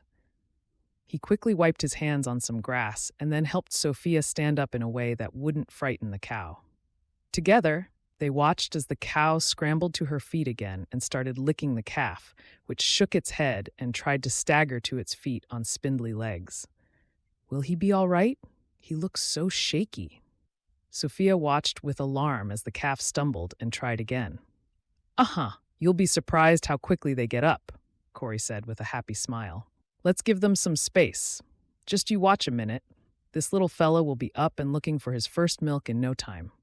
He glanced at Sofia, and his eyes glinted with amusement. "Sorry about your dress. I hope you've got more in those trunks." Sofia followed his gaze and looked down at her dress, which was covered in mud with the hem torn. "I can't say I'd even noticed," she replied. Her heart melted as she saw the calf begin to suckle under the cow's belly. "He made it. Look, you were right. What a miracle." "I know. It's incredible, isn't it? My wife, Helen, always loved to see the new calves. She said it was like seeing the Lord's handiwork with every new birth." Cory's words suddenly petered out as he realized what he was saying. "She didn't come from farming stock, but she was always very good with the animals," he muttered with a shrug, blundering on. The incident had reminded him so much of his first wife that it was as if he couldn't stop the words coming out of his mouth even if he'd wanted to. "I can see why," Sofia said. She gave him a brief smile and started walking back toward the wagon. "I'd better get cleaned up before I meet your family. I must look a sight." Cory sighed and loped after her. Grace had told him not to mention Helen too much, and he felt like kicking himself. Between ruining her gown and having to listen to him singing his first wife's praises, he was doing a grand job of putting Sofia off before they'd even arrived at the homestead. "You look perfectly nice to me," Cory said as he jumped back up onto the wagon next to her. "I'm afraid we don't have much call for looking fancy on the ranch. Grace gets dressed up to go into town, but that's not very often. And as for Maddie, I think she would live in breeches if she could." His voice softened at the mention of his daughter. "I think I'm learning fast that fancy clothes are overrated, especially when you're out in the country like this." Sofia gestured at the sweeping view and gave him a wry smile. It was only now that she realized she should have put a more practical gown on, instead of trying to impress Cory with one of her finest ruffled silk dresses. She met his eyes, noticing he was trying not to laugh. "What is it?" She patted her hair and looked down at her gown. "Let me just get that for you," Cory said, plucking a twig from where it had gotten stuck in one of her curls. "That's better." By the time he pulled the wagon to a halt in front of the sizable wooden cabin that was at the heart of the ranch, they were both laughing. "Welcome, Sofia." A woman bearing a striking resemblance to Cory hurried down the steps of the veranda with a baby in her arms, before a horrified look came over her face as she looked at Sofia's dress. "Oh, Cory," she said crossly, "tell me you didn't make the poor woman do something with the animals on the way here?" "Sofia, I can only apologize for my brother. I'm Grace Anderson, and I hope you don't turn tail and run away after this." Sofia chuckled again. "It was a surprise, that's for sure. But if I'm going to live at Willow Ranch, there's no time like the present to start learning, is there?" She climbed down, and Grace enveloped her in a hug before linking arms with her and taking her toward the cabin. "Cory will get your luggage in, won't you?" Grace called over her shoulder, rolling her eyes at her brother again in a good-humored way. "I think the first thing we should do is get you into a nice hot bath, and then you can have some food and tell me all about your journey. I just know we're going to be firm friends, Sofia. I've prayed for this day for a long time. Now, come on inside and let's get you settled in. This is baby Garrett, by the way," she added, pulling back the edge of her shawl. Sofia peeked in at him and was rewarded with a gummy smile before he started chewing on his fist again. "I reckon he's teething because he won't settle." Grace settled him into a crib in the corner of the generously proportioned living room and then showed Sofia around. Sofia could see instantly that the cabin had a homey feel about it, even though it was far from what she had been used to in the old brownstone house in Pelham. There was a large living room with comfortable chairs arranged around the hearth and an upright piano in one corner. The long case clock in the other corner ticked solemnly, and rag rugs made splashes of color on the wooden floorboards. Beyond that was a generous kitchen with a large scrubbed wooden table at the center, surrounded by spindle-backed chairs. Gleaming copper pans hung above the range, and there was a tall dresser taking up most of one wall, with an array of mismatched crockery and glassware on it. A ginger cat stretched sinuously and jumped down off one of the chairs to wind itself around Sofia's ankles, and a moment later, a fat puppy darted out from under the table, jumping on top of the cat so they rolled together playfully. "I hope you don't mind animals," Grace said, shooing the cat and dog away. "I guess you don't. Otherwise, you wouldn't have replied to Cory's advertisement," she added, smiling at her own mistake. "Did you grow up with animals in your family home?" Sofia bent down and stroked the puppy, which had returned and was pouncing on the hem of her dress. "No, but I always wanted a dog." "Well, we have plenty of those. This one is from Misty's last litter, and she'll probably have more sometime." Grace showed her to her room and then took her to the indoor bathroom, which she had already filled with hot water with a scattering of dried lavender on top. "Just because we live on a ranch doesn't mean we can't enjoy a few feminine touches," she said. "I hope you don't mind that I got it ready. I've been that excited. I was watching out for the wagon." Sofia blinked back sudden tears, touched by Grace's thoughtfulness. "It's very kind. I really appreciate it." "I'll leave you to enjoy it then," Grace said, squeezing her arm. "There's a fresh towel for you, and Hank and Maddie should be back by the time you're out. They've been off checking the animals." She paused as she was leaving. "About Maddie," she said. "She's not very worldly, what with us being out on the ranch, and she's very close to her pa. If she seems a little shy to start with, just give her a bit of time." As she sank into the bath, Sofia felt a mixture of excitement and trepidation. Meeting Cory was one thing, but getting to know his daughter was something very different. What if she doesn't take to me? What if I don't know how to be the sort of mama she needs? Sofia's worries swirled through her mind again, and she wished she still had Doris's down-to-earth presence in her life to give her the advice and reassurance she needed. Chapter 9. The first week at the ranch passed by in a whirl, which surprised Sofia. Being so far from town, she had assumed the way of life would be slow and placid, but she quickly learned that everyone had their part to play, and there were always things that needed doing. The cattle don't stick to the kind of hours a clerk would do, Cory commented one evening as he pulled his boots on to go back outside. It's not all work, though. Grace said hastily. It's only because the cattle are still having their calves. Once that part is over, things calm down a bit, and there's time to take a walk by the river or have a picnic. They're simple pleasures, but we like them. I like the idea of that, Sofia said. She gathered up the dishes from dinner and took them to the sink, while Grace fed Garrett and then settled him back to sleep. Why don't you help Sofia with the dishes, Maddie? Grace gave her niece an encouraging nod across the table. Will that be all right? Maddie whispered back. Ever since Sofia had arrived, Maddie had been uncharacteristically quiet, to the point where Grace had privately started to wonder if it had been a mistake encouraging Cory to marry again. Normally, Maddie was a chatterbox, but now she barely had a word to say. I'd like that very much, Sofia called from the sink. She had decided to take it real slow with the little girl after Doris had told her that rushing in and trying to be too motherly might confuse her. Why don't I pull a chair up next to me, and you can stand on it and dry the dishes? Maddie nodded solemnly, slipping down from the table and carrying her dish carefully to the sink before dragging a chair across the floor. She gave Sofia a sidelong glance and then edged the chair a little closer to her before climbing up. Grace watched for a moment. I'm going out to the barn to check on that sick cow. She ignored Sofia's momentary look of panic, deciding that the best way for Sofia and Maddie to get along was just for them to be together.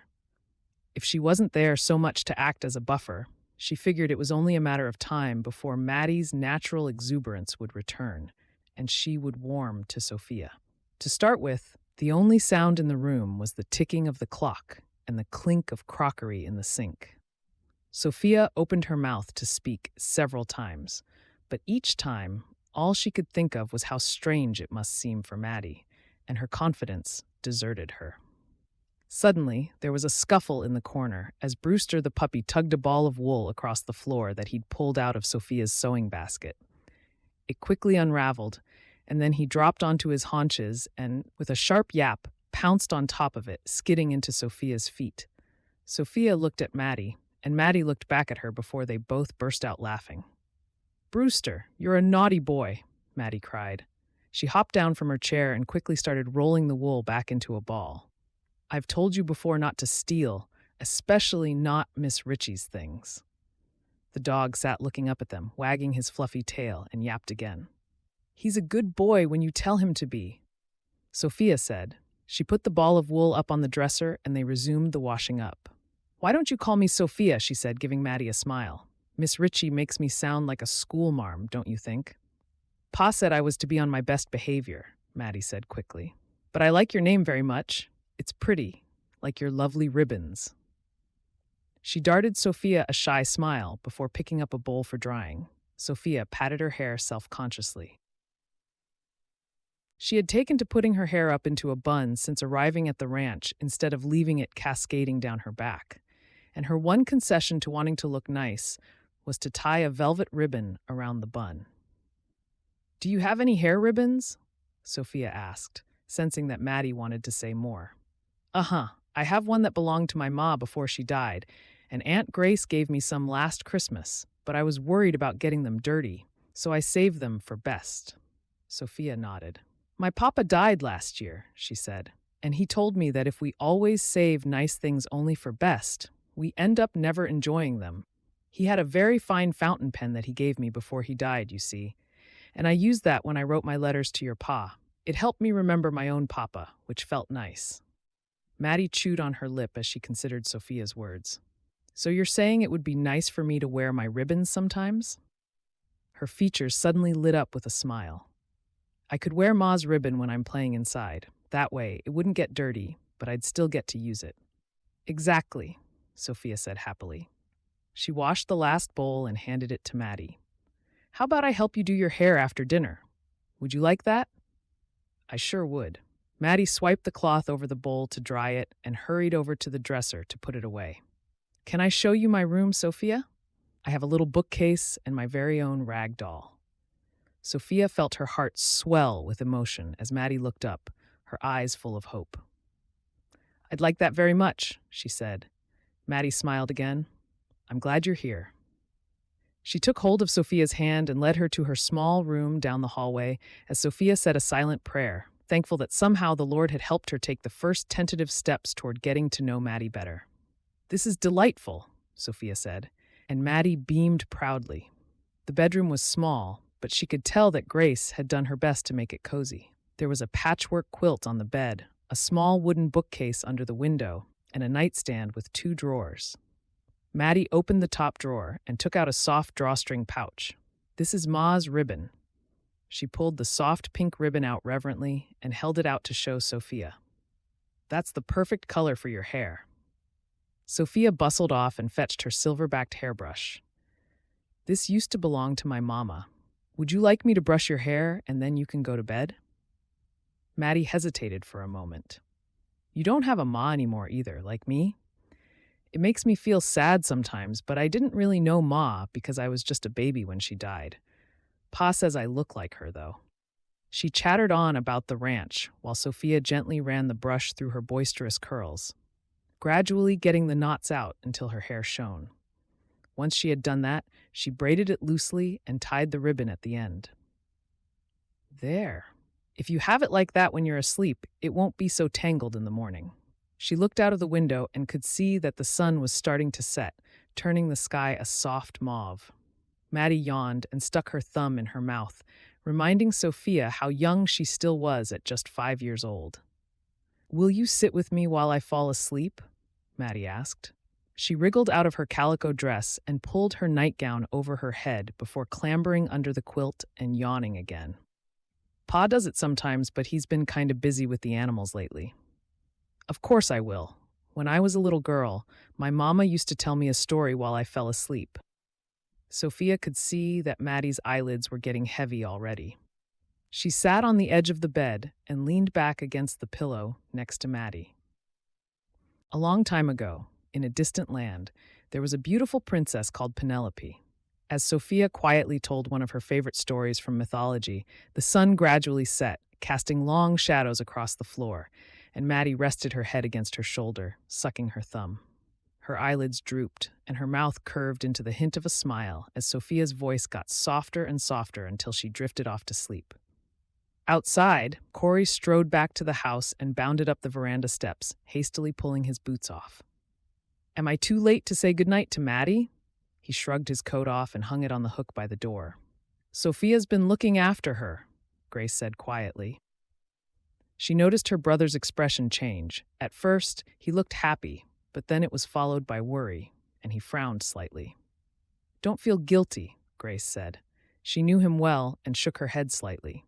"Sofia isn't trying to replace Helen, but you have to let her learn how to be a ma to Maddie if this is going to work." "I know, it's just Helen used to put Maddie to bed." He ran his hand through his hair, making it stick up. "Maddie wouldn't even remember it, but I do. I still feel guilty about the accident, Grace. If I had just stopped her from riding that young horse, we knew he was too green for her." "Helen made her own choices, Cory. We can't bring her back, and you and Maddie deserve a happier future." Cory nodded with a sigh. "I'll just go and say goodnight." He walked quietly along the hallway and paused, looking through the open door. The sight that greeted him made him stop in his tracks.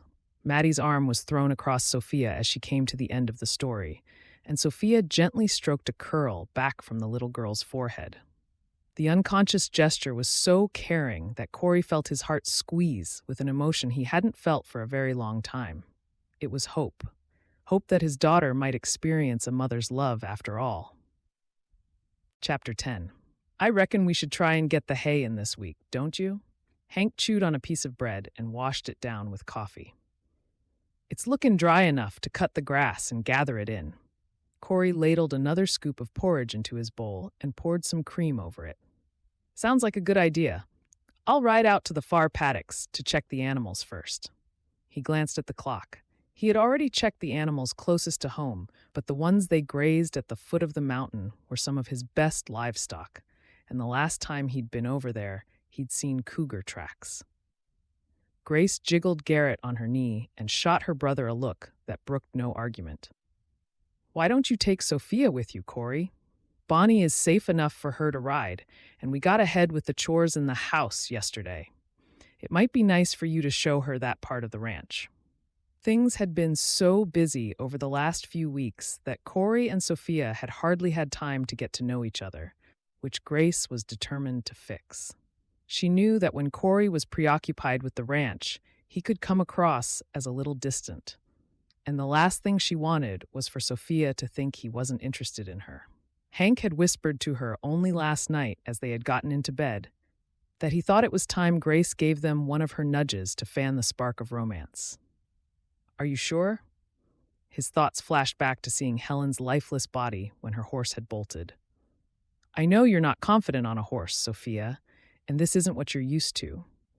Maybe you'd rather wait until you've had more practice?"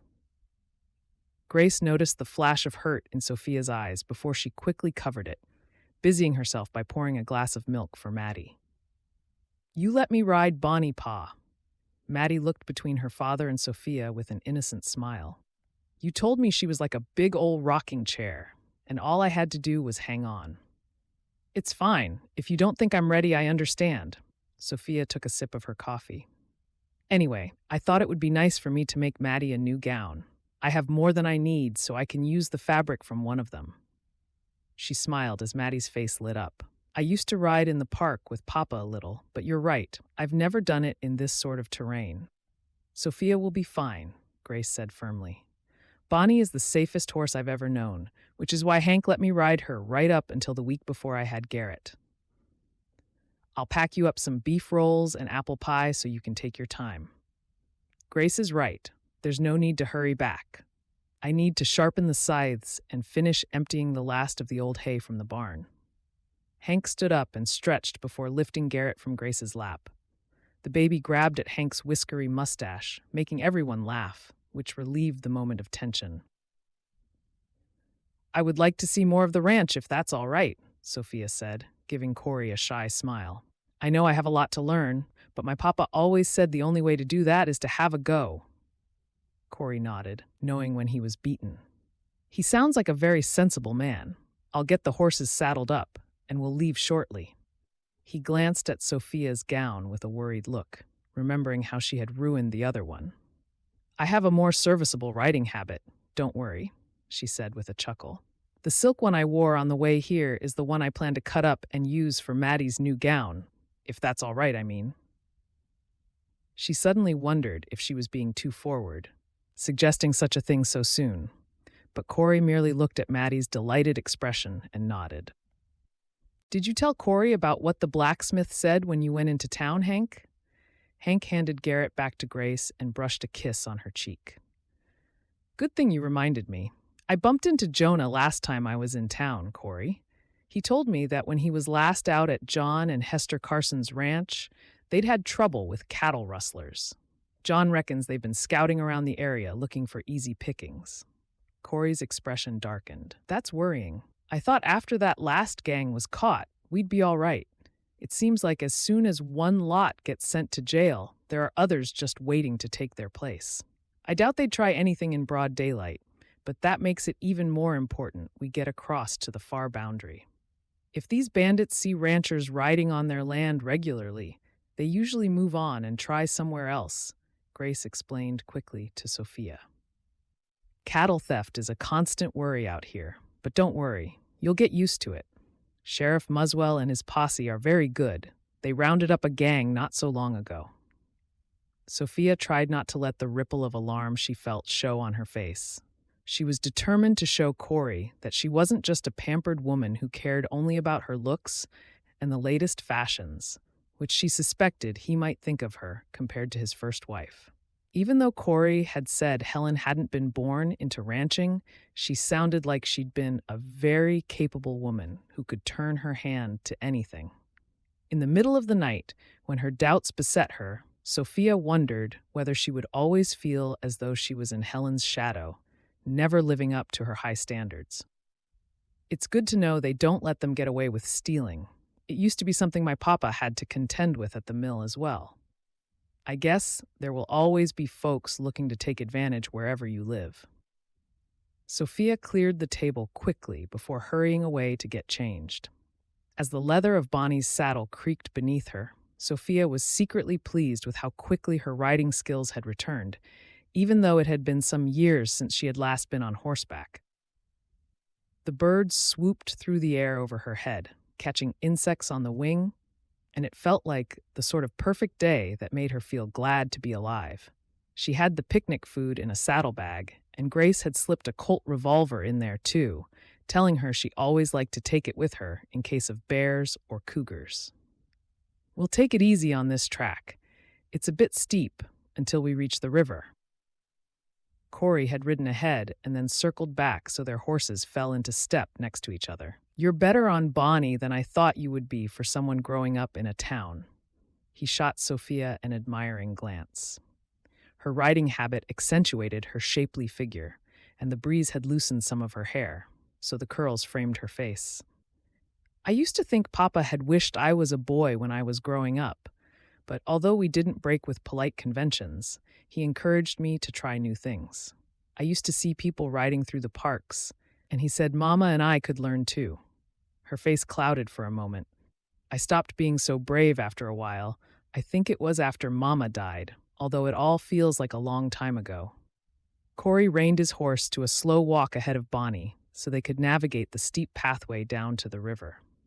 "I guess that's a blessing for Maddie. She wasn't old enough to remember her ma, really." They paused companionably at the river's edge, letting the horses take a deep drink, and then forded the water. On the other side, the pasture stretched ahead of them, studded with wildflowers, to where the land rose on the mountainside. "Not much further," he said. "We'll just take a steady walk toward the boundary over there. It shouldn't be too hard for you." He pointed to a spinney of trees at the farthest part of the pasture. Sofia grinned at Cory and dug her heels into Bonnie's flank. "Let's gallop," she cried. "It's too beautiful just to plod along." Bonnie whinnied and broke into a fast lope and then a gallop, and Sofia felt the excitement of being free fizzing through her veins. Her dark hair streamed out behind her, and she laughed out loud, enjoying the feeling of the powerful animal beneath her. "Hold up, I take it all back. You're a far better horsewoman than I gave you credit for." Cory drew alongside as they came to the brow of the hill, and the horses naturally slowed. He shook his head with a chuckle. "Bonnie hasn't done this much work for ages. She'll need a rest, even if you don't."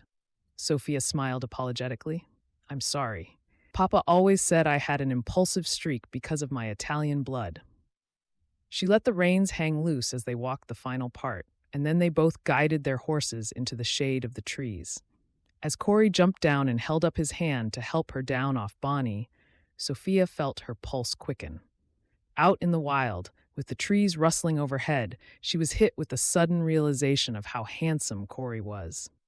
And she couldn't help but wonder what it would feel like to be held in his muscular arms, with their lips meeting in a moment of passion. They were standing so close together that she could smell his masculine scent, a combination of musk from the heat of the day and earthy tones that made her heart skip a beat. She wondered whether he felt the same, but his expression was hard to read. Suddenly, Cory's eyes narrowed, and he put his finger to his lips. "Did you hear that?"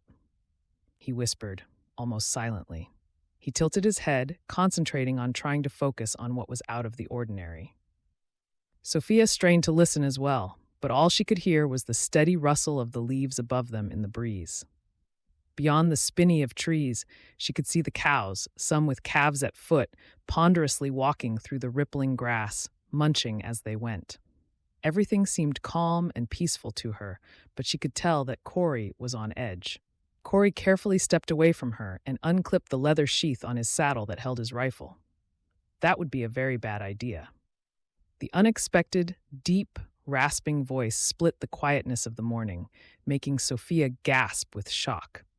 As her eyes adjusted to the dappled light under the trees, she felt a cold shiver of fear down her back as the shadows shifted in front of them, and two men stepped into view. They looked disheveled, as though they had just woken up. Half undressed, still reeking of stale whiskey and rubbing the sleep from their eyes. As she looked harder, Sofia could see a makeshift camp with a pile of ash where they'd had a fire and their belongings carelessly strewn about. "What do you want?" Cory demanded.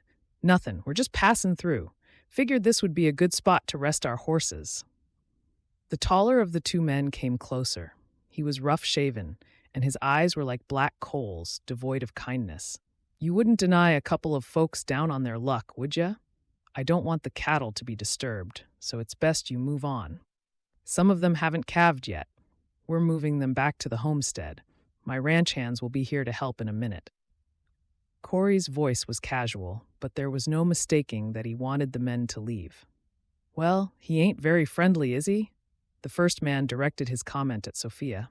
You don't look like a typical ranch wife, he added. A bit highfalutin in that fancy getup. His gaze raked up and down her curves, and he licked his lips. Have you got any food you can spare? Leave her alone. Cory's hands bunched into fists at his side, and his shoulders tensed. I do as it happens, Sofia said smoothly. She laid her hand on Cory's arm and smiled at him. Don't worry, dear. I'm sure these gentlemen will be happy to be on their way once we've given them something to eat. The two men glanced at each other as though they couldn't quite believe their luck. Ain't it nice to see a woman with her own mind, the tall one said with a smirk. We'll take the food, and then we'll be taking your cattle as well. Fine-looking beasts they are, should fetch us a pretty penny. Maybe she'd like to travel with us, the other man said, feeling emboldened. He chuckled and gave Sofia a leering look. Sofia could feel the muscles in Cory's arm clenching, ready to spring to her defense. Let me just get the food for you, she said lightly. She unbuckled her saddlebag and, quick as a flash, turned on the men with the Colt revolver in one hand and the bundle of food in the other. Take this and leave, she said firmly, throwing the food at the nearest of the two men, who fumbled as he caught it. What the? The tall man stumbled backward, tripping over his bootlaces, which were still untied from where he had been dozing. The men's horses trotted over, curious to see what the commotion was, and Sofia jerked her head in their direction. Get on your horses, and my husband will hand you your belongings. If you leave now and don't stop, you should be clear of Griffin Creek before Sheriff Muswell and his posse find out. She strode closer to them, her brown eyes flashing with anger. We work hard on this ranch, and it's not right that outlaws like you think you can steal what doesn't belong to you. The two men gaped at each other, not sure what to do. You heard the lady, Cory growled. He sprang toward his horse and pulled his rifle out, lifting it to his shoulder in one fluid motion. Get going, or spend the next few years in jail. The choice is yours. All right, all right. The tall man scowled and held his hands up to appease them. We ain't really cattle rustlers. We just fell on hard times is all. His tone was laced with self-pity as he swung himself onto his horse. Come on, Ray. If you weren't such a fool losing all our money at cards, we wouldn't be looking down the barrel of a gun. He gave his friend a sour look and kicked out at him as he also got onto his horse. We'll be watching to make sure you leave, so don't even think about coming back for our cattle, Sofia said firmly. She tossed her curls and gave them a defiant look. Next time, don't underestimate good, honest folks like us. Cory quickly gathered their belongings and threw them up at the men. Then he stood next to Sofia, saying nothing as they watched the two of them ride off, bickering loudly about whose fault the whole disastrous episode was. Chapter 11.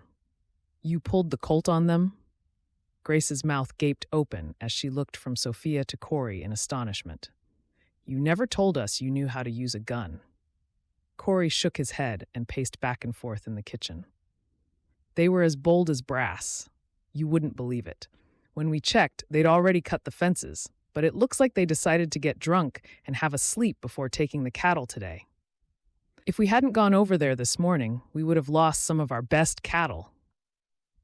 It sounds like they were a pair of chancers, if that's any consolation. Hank's expression was grave, but Grace's eyes had started to twinkle with amusement. I bet they didn't know what to do when Sofia told them to get on their way. She poured everyone a cup of coffee, and her shoulders started to jerk as she couldn't contain her laughter for a moment longer.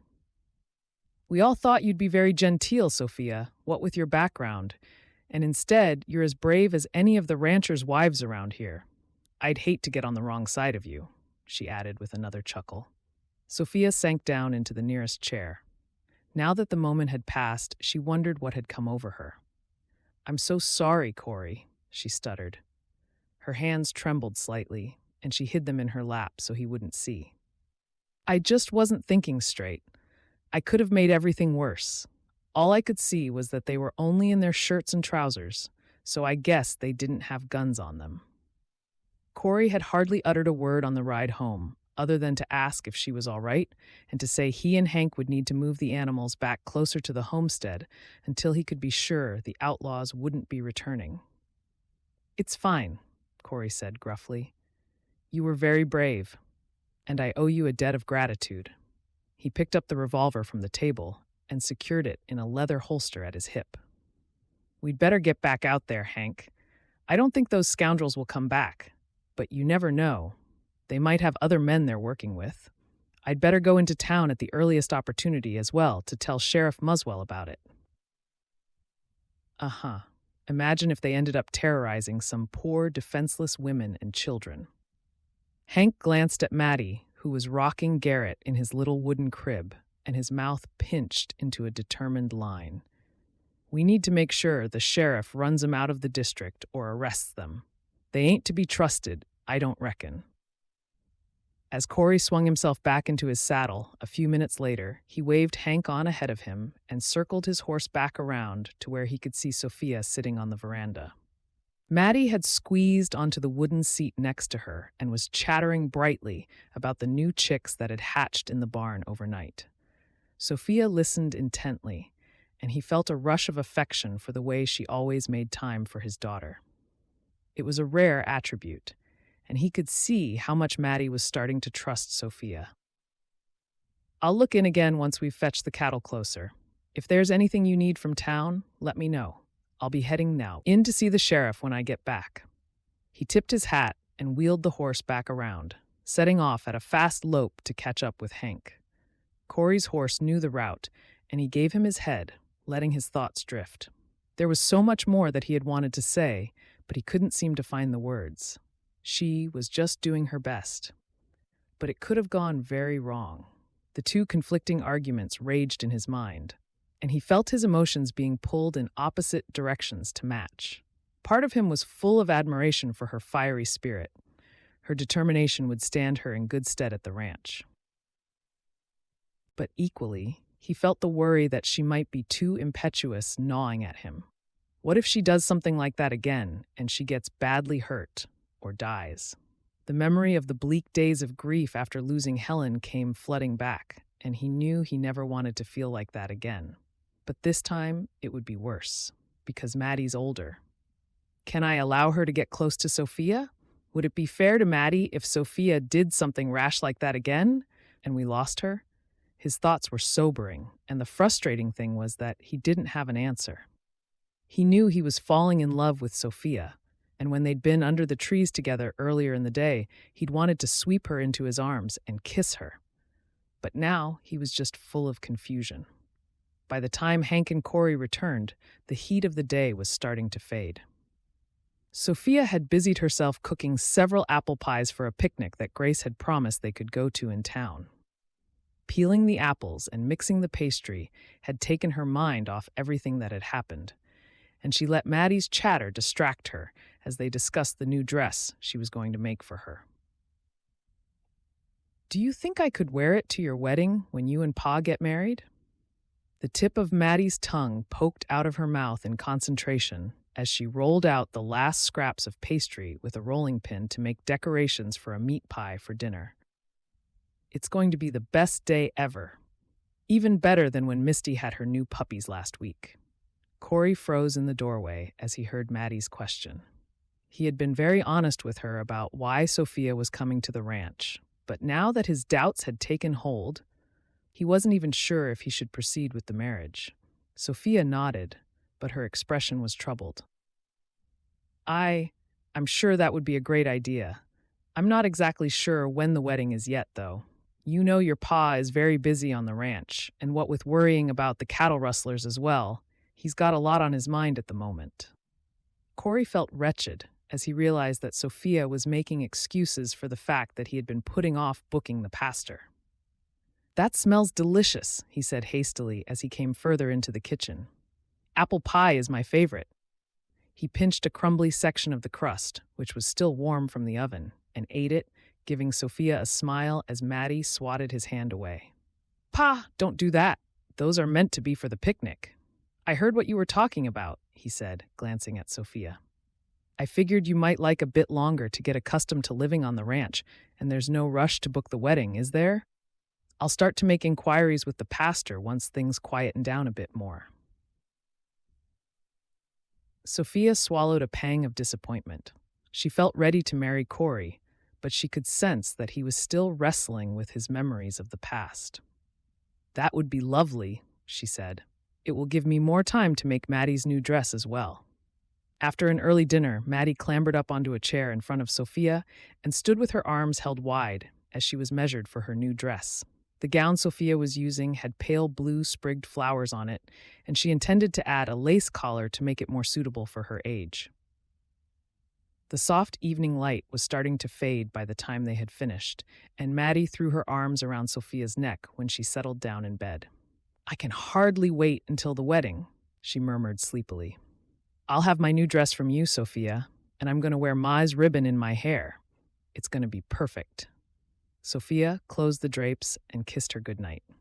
Your pa will probably be back late, so sleep tight. She paused in the doorway until Maddie's soft breathing showed she had drifted off to sleep. She tried to settle back to her sewing, but something was stopping her. I think I might go out for a walk down to the river. I'll take Major with me, so he'll bark if there are any problems. Sofia didn't wait for Grace's answer and hastily draped her shawl over her shoulders, heading straight out. Grace sighed and shook her head. I think I need to have a chat with your uncle, she whispered to Garrett as he snuggled against her chest, looking sleepy after his feed. If he's not careful, he's going to lose out on the best thing that's happened to him for a long while. She got to her feet and gazed at the way Garrett's eyelashes fanned on his cheeks as he fell asleep, rocking him gently and savoring the sweet moment with him. If only he could see a way forward, she whispered to herself.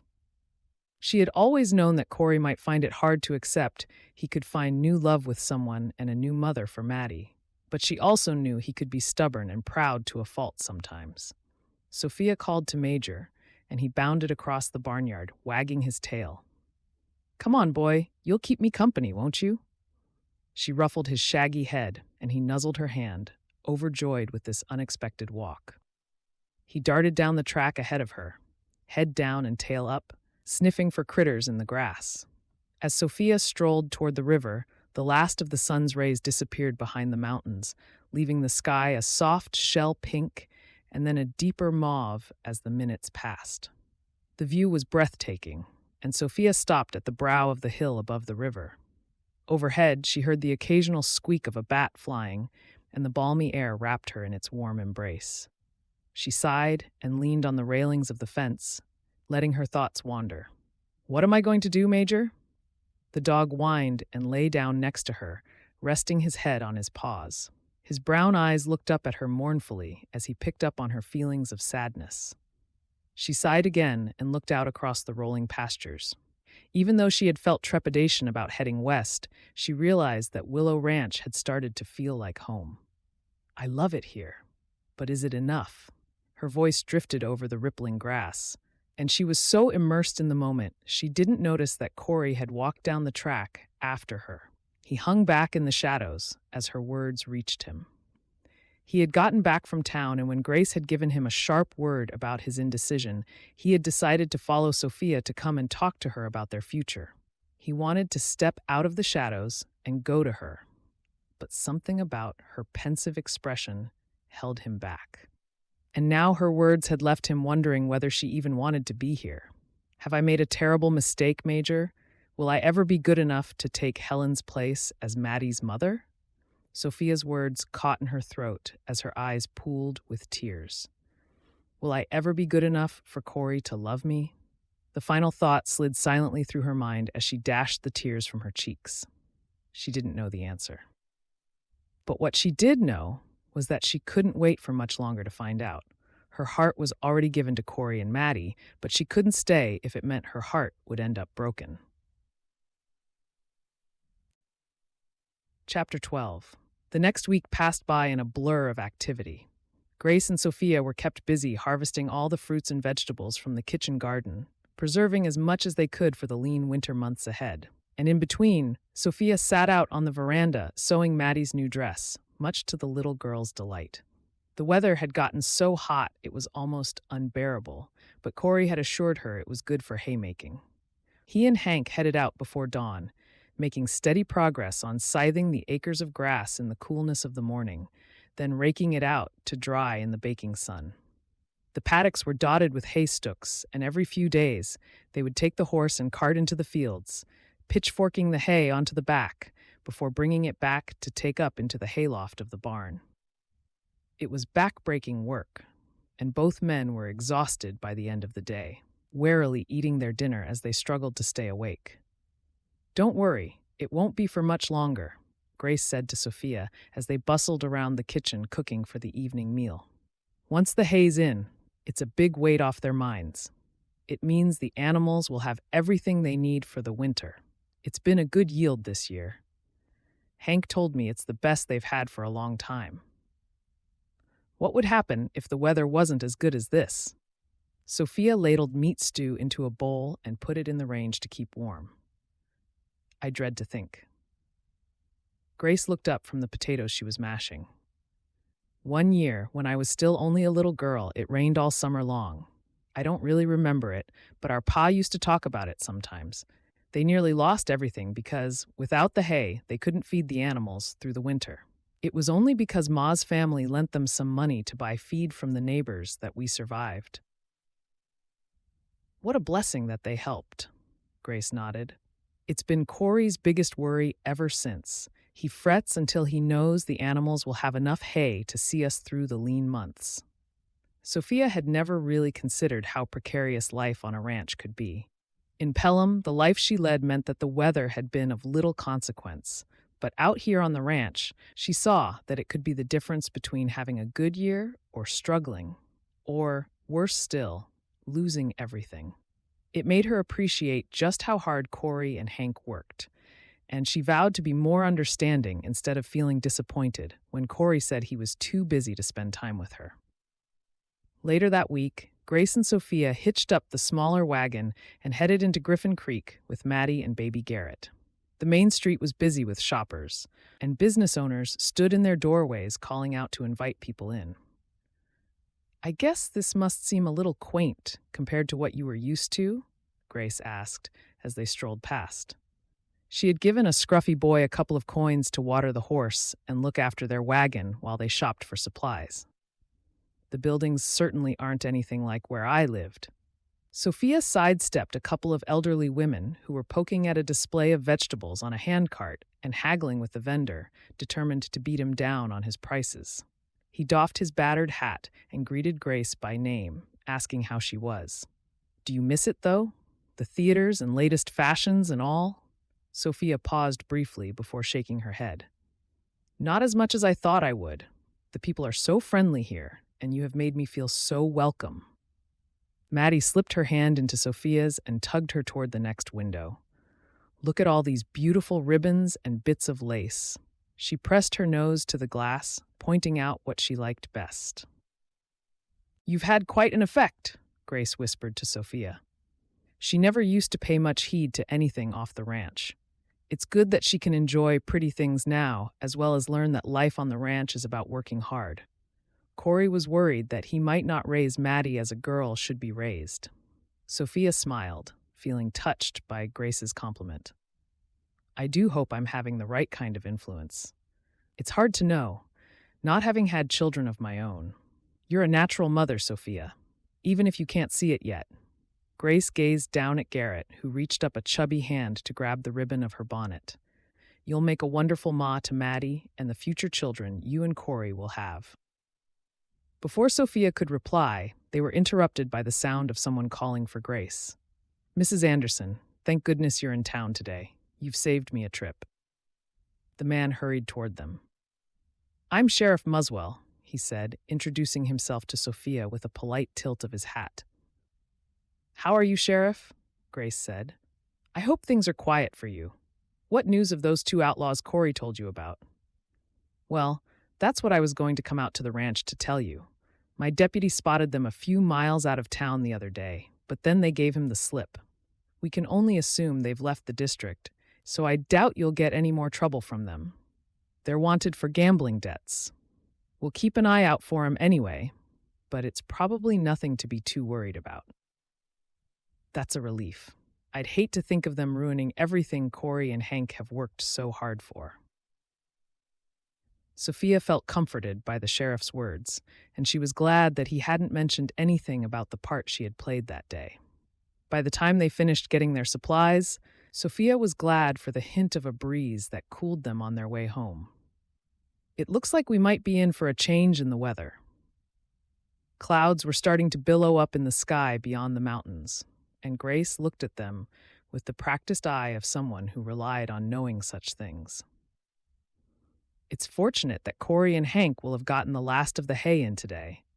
Does that mean Pa will have more time now?" Maddie piped up. "I want him to help me pick names for Misty's puppies." "Uh-huh.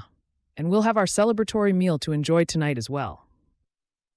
Grace had already told Sofia that it was their tradition to have a special dinner on the last day of gathering in the hay, and they had killed a turkey to roast for the occasion. Sofia felt her spirits lift as the homestead came into view. It surprised her how quickly it had come to feel like home.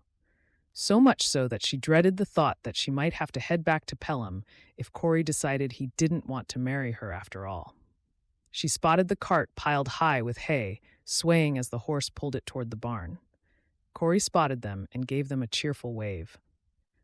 "This is the last load," he shouted. "Hank and I are looking forward to celebrating tonight, and not a moment too soon." The sky had turned a strange shade of gray and yellow, and a gust of wind whipped at Sofia's skirts as they unloaded their shopping and turned the horse out to grass. The parched ground was so dry it smelt almost scorched, and she hoped a day of soft rain would soon turn the land green again. Sofia bustled around the kitchen and fetched the soup to the table, followed by a plate of freshly baked rolls and a pat of golden butter.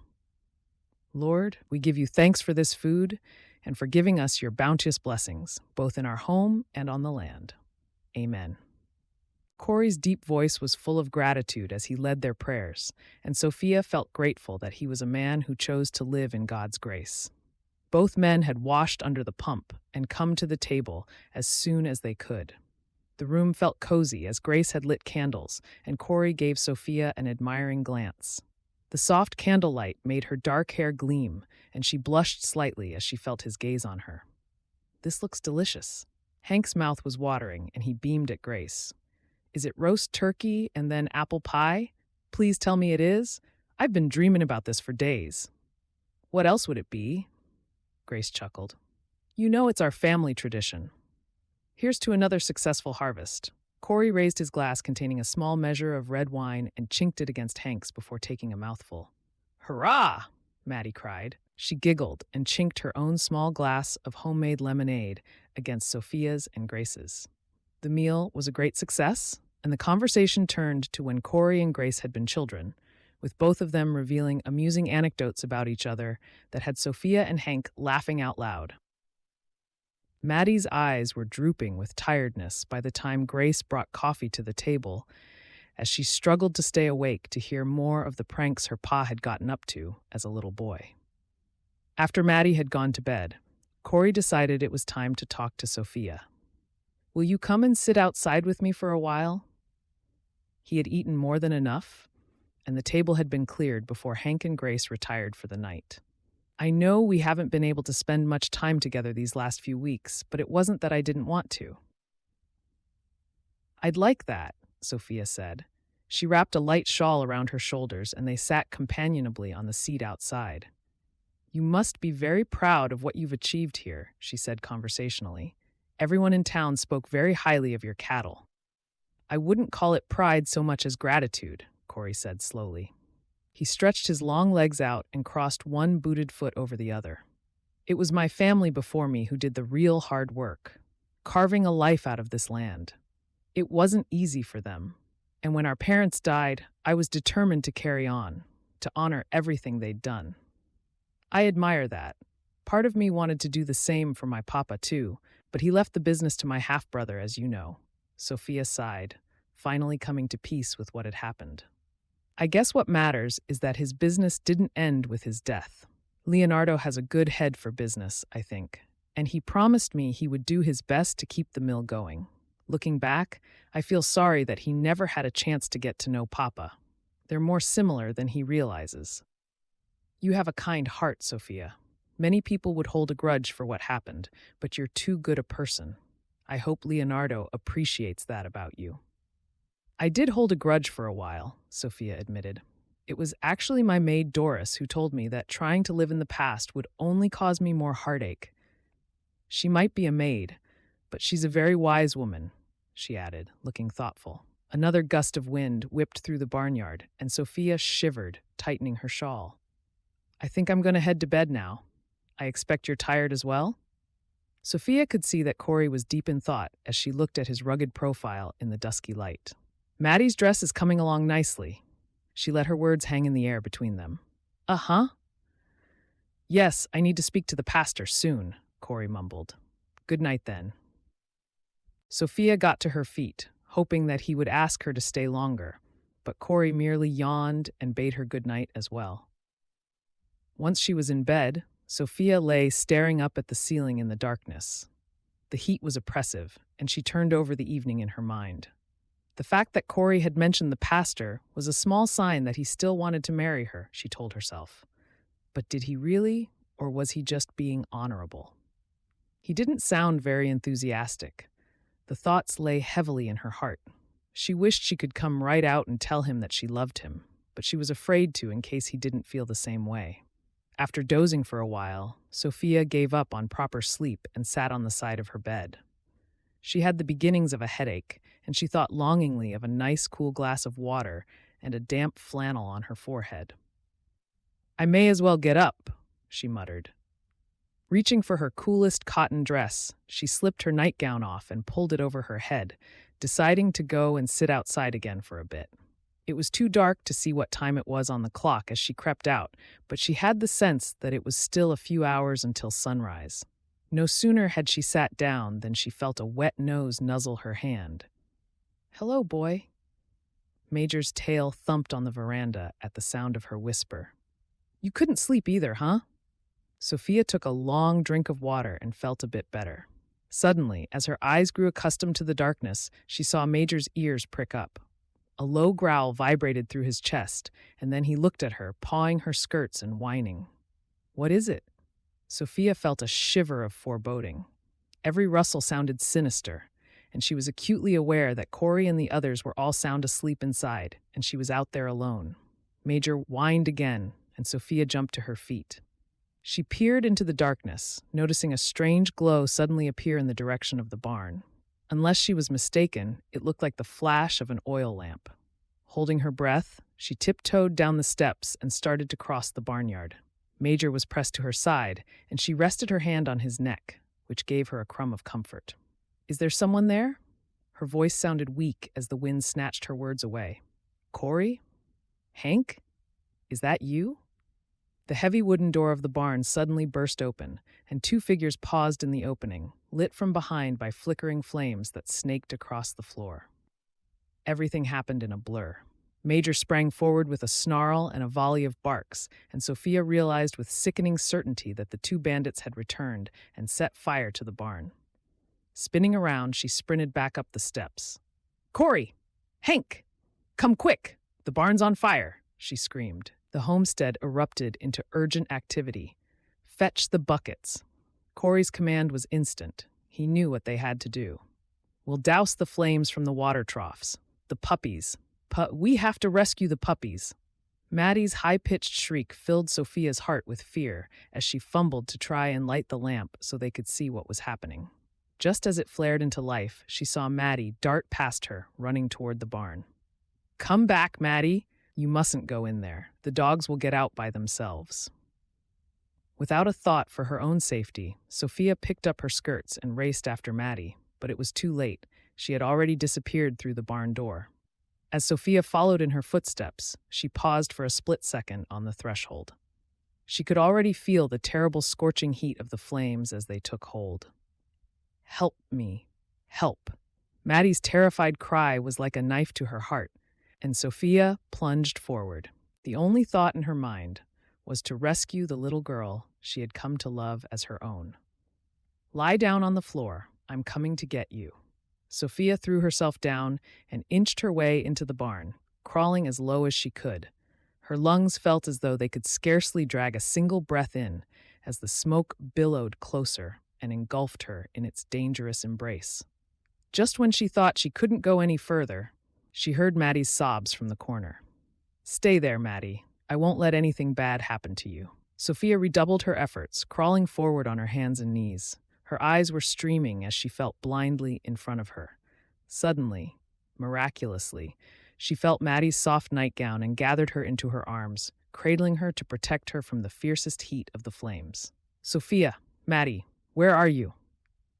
Cory's anguished cry was the last thing Sofia heard as she held Maddie tighter, and the darkness consumed her. Chapter 13. Dear Lord, please save them. Please don't let me lose the people I love. Cory's prayer came out like a groan as he sprinted toward the barn with Hank and Grace right behind him. As soon as he saw the flames taking hold and leaping across the wisps of hay, he knew they only had minutes left to try and wrestle back control. "Fill the buckets as fast as you can," he shouted over his shoulder. He dove for the nearest water trough and plunged his upper body under the water, gasping as it drenched him. Snatching up a Hessian sack, he quickly soaked it and held it over his head, crouching low and running into the barn. Just at that moment, a gust of wind lifted the smoke enough for him to see Sofia and Maddie in the orange glow. He threw himself toward them and draped the sopping wet sack over the top of them both, lifting them into his arms and striding back out into the night, taking them to safety. I'll be all right." The words rasped in Sofia's throat as she struggled to sit up from where Cory had laid them. "What about Maddie? That's all I care about." She gently shook Maddie's shoulders and tears of relief filled her eyes as the little girl lifted her head, looking around in a daze. "Pa, I'm sorry. I only wanted to make sure the puppies were all right." Tears tracked down Maddie's sooty cheeks, and she threw herself into Cory's arms. "Sofia rescued me, Pa. Don't be cross with us, will you?" "Never," Cory cried. "Praise the Lord that you're safe." His expression was a mixture of shock and tenderness as his eyes met Sofia's over the top of Maddie's head. He grabbed her hand and held it tight. "Thank you, Sofia. Thank you. I think I saw 2 men running away just before the flames took hold. It must have been those 2 outlaws." "I know. I saw them too, but we don't have time to go after them. We must put out the flames. Please let me help you." Sofia squeezed his hand for a brief moment and scrambled to her feet. "Are you sure? Maddie, I want you to go back into the house and wait there," Cory said firmly. "Look, Misty and her puppies are quite safe." He finally allowed himself a smile as they watched the dog steering her 2 puppies toward the veranda, with Major close behind. "Promise you'll stay over there with them, Maddie. Your ma and I need to help put the fire out." Sofia's heart skipped a beat at Cory's choice of words, but there was no time to consider whether it was a mistake or if he'd meant them. She grabbed his hand, and they ran back to the barn, forming a chain with Hank and Grace to pass the buckets from the water pump to the barn. Time seemed to stand still as they battled the flames, but gradually, with each new bucketful of water, the fierce heat started to subside. They had managed to control the fire inside the barn, but just when it looked like things were under control, a spark jumped and caught the tinder-dry grass outside. "The whole pasture's going to catch alight." The whites of Hank's eyes flashed with fear as he realized what had happened. "It's heading toward the cattle," he yelled. Cory tried to beat the flickering flames that were already gobbling up the grass with wet sacking, but he was no match for it as it jumped from tuft to tuft, always just out of his reach. "Please, Lord, save Willow Ranch." Sofia clasped her hands together and felt the prayer come from the very depths of her soul. At that moment, she knew that she wanted to spend the rest of her life with Cory, and she couldn't bear to see him lose everything. She looked up to the sky, which was starting to get paler as dawn approached, and suddenly a fat drop of rain plopped onto her face, followed by another and another. "It's raining, Cory!" "It's raining." A clap of thunder shook the ground under their feet, and Cory whooped with joy as a sudden cloudburst of rain poured down on them, gradually quelling the flames until all that remained was blackened marks on the earth where the fire had been moments before. The storm raged overhead, soaking everything and turning the dusty ground into rivulets of muddy water within minutes. Trees thrashed in the wind, and the wind howled, making it impossible to speak. Sofia felt as though she was in the middle of nature at its most raw, until finally, as suddenly as it had started, the clouds dispersed and the storm passed.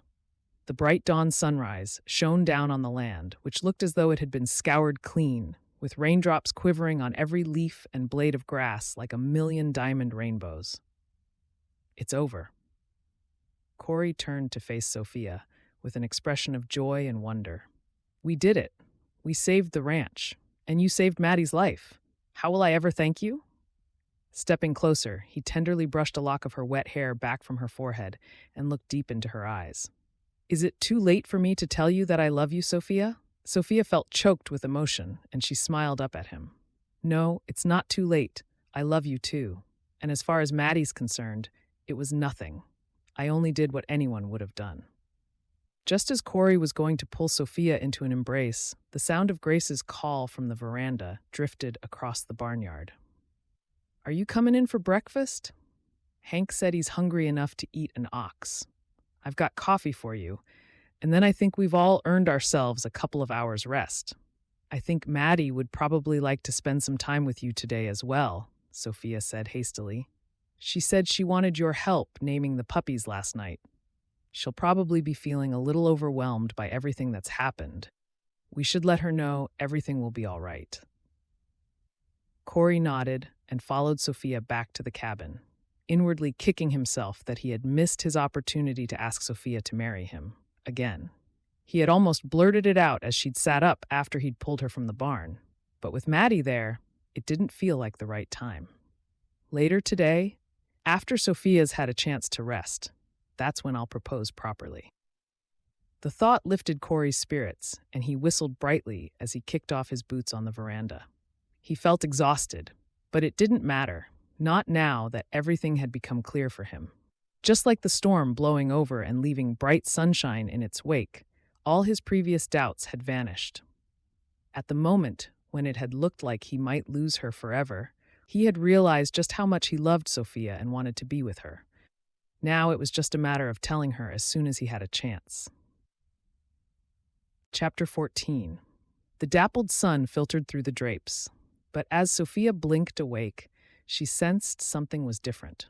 Usually, it fell across the corner of the room, but this time it was warming her where she lay on her bed.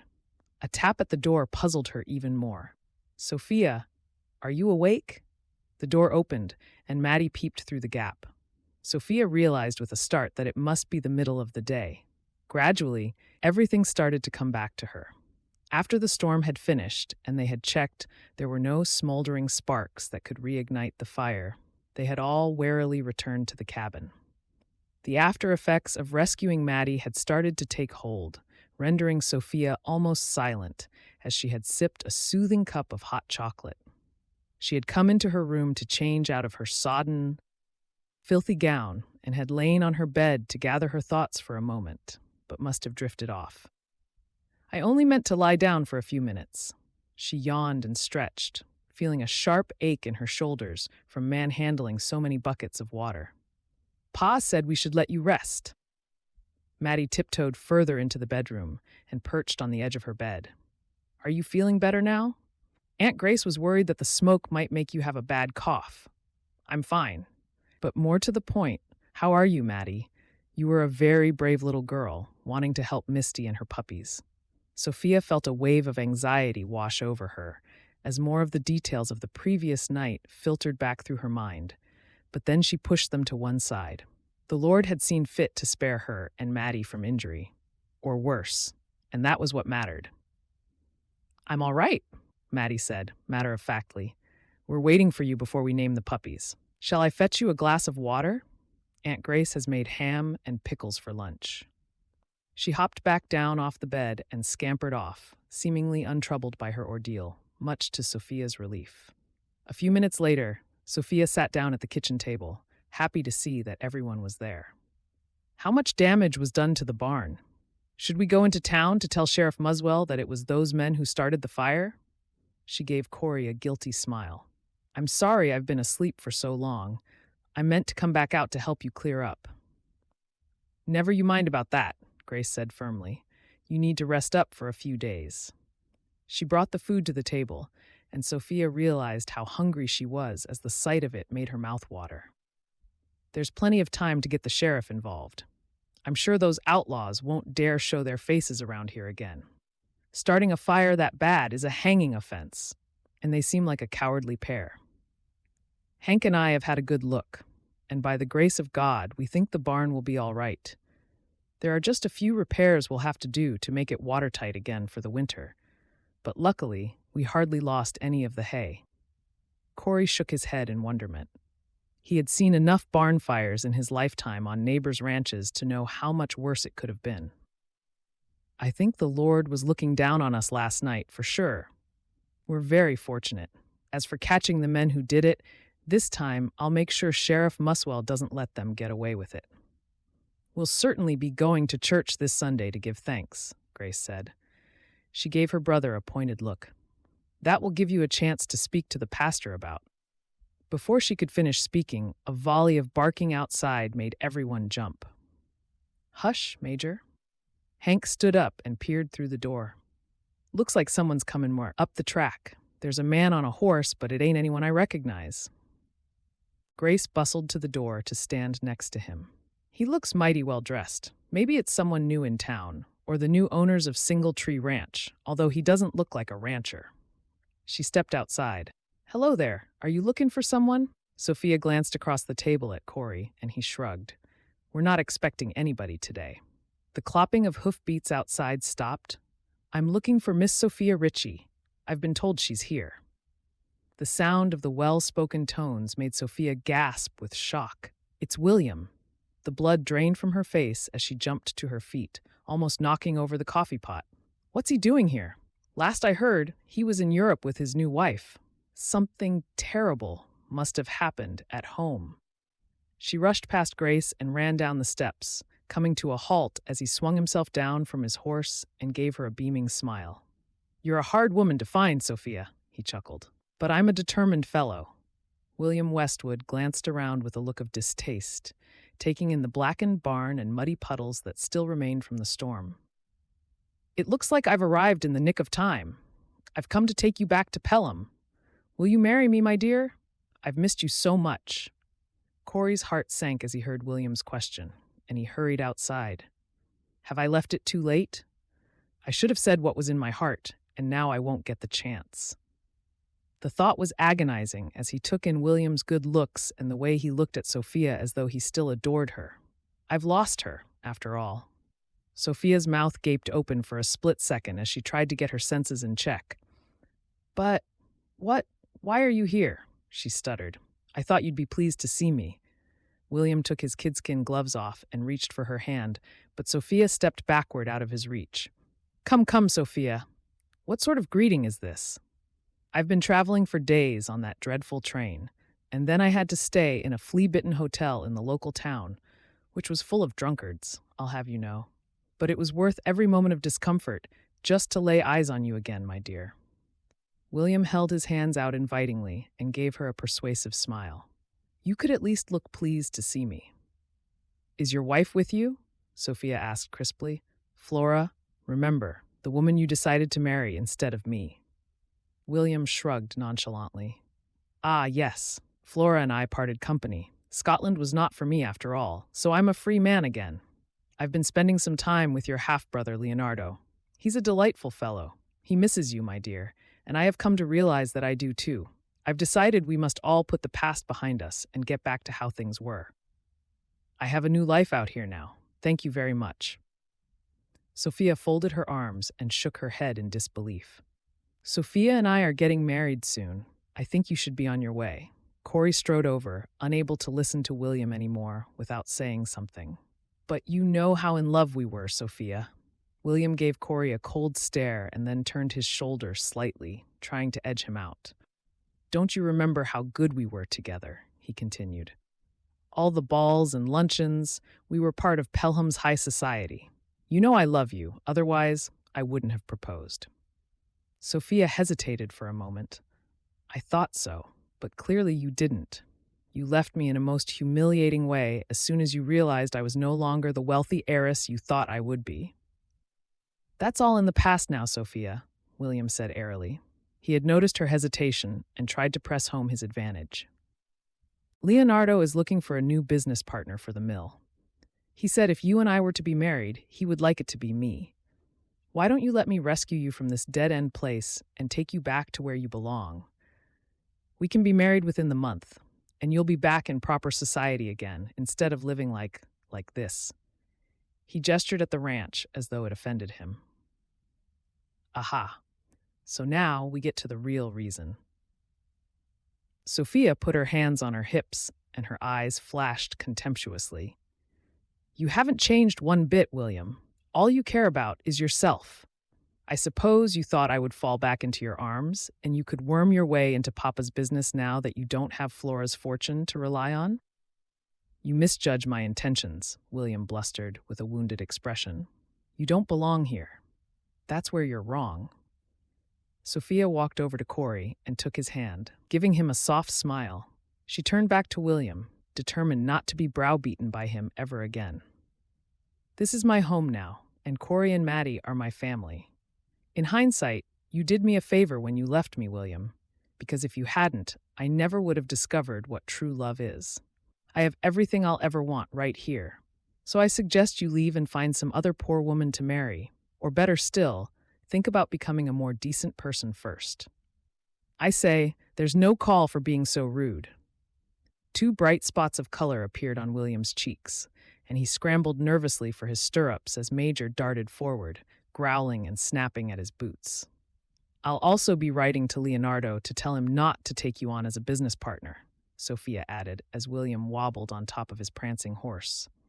"Leo is perfectly competent to run Papa's business. He doesn't need the likes of you. Goodbye, William. Leave now and don't ever come back." She chuckled as William's face fell at her curt dismissal before spurring his horse on and galloping back down the track. "Did you really mean Maddie and I are your family now?" Cory turned Sofia toward him and looked deep into her velvety brown eyes. "Yes, my darling, you are." "In that case, will you marry me as soon as possible, Sofia? Because I love you so very much. I want you to be my wife, and Maddie's will you do us the honor?" "I've been meaning to ask you for ages, but I couldn't seem to find the right words." Sofia reached up and stroked Cory's cheek. "Nothing would make me happier, my love. I can't wait to begin the rest of my life with you both." Cory folded Sofia into his arms, and time stood still as their lips met in a tender kiss that made both their hearts skip a beat. Sofia felt her emotions soar with happiness, but then realized she had to ask him the question that had been troubling her ever since she'd arrived, even if it risked making him change his mind.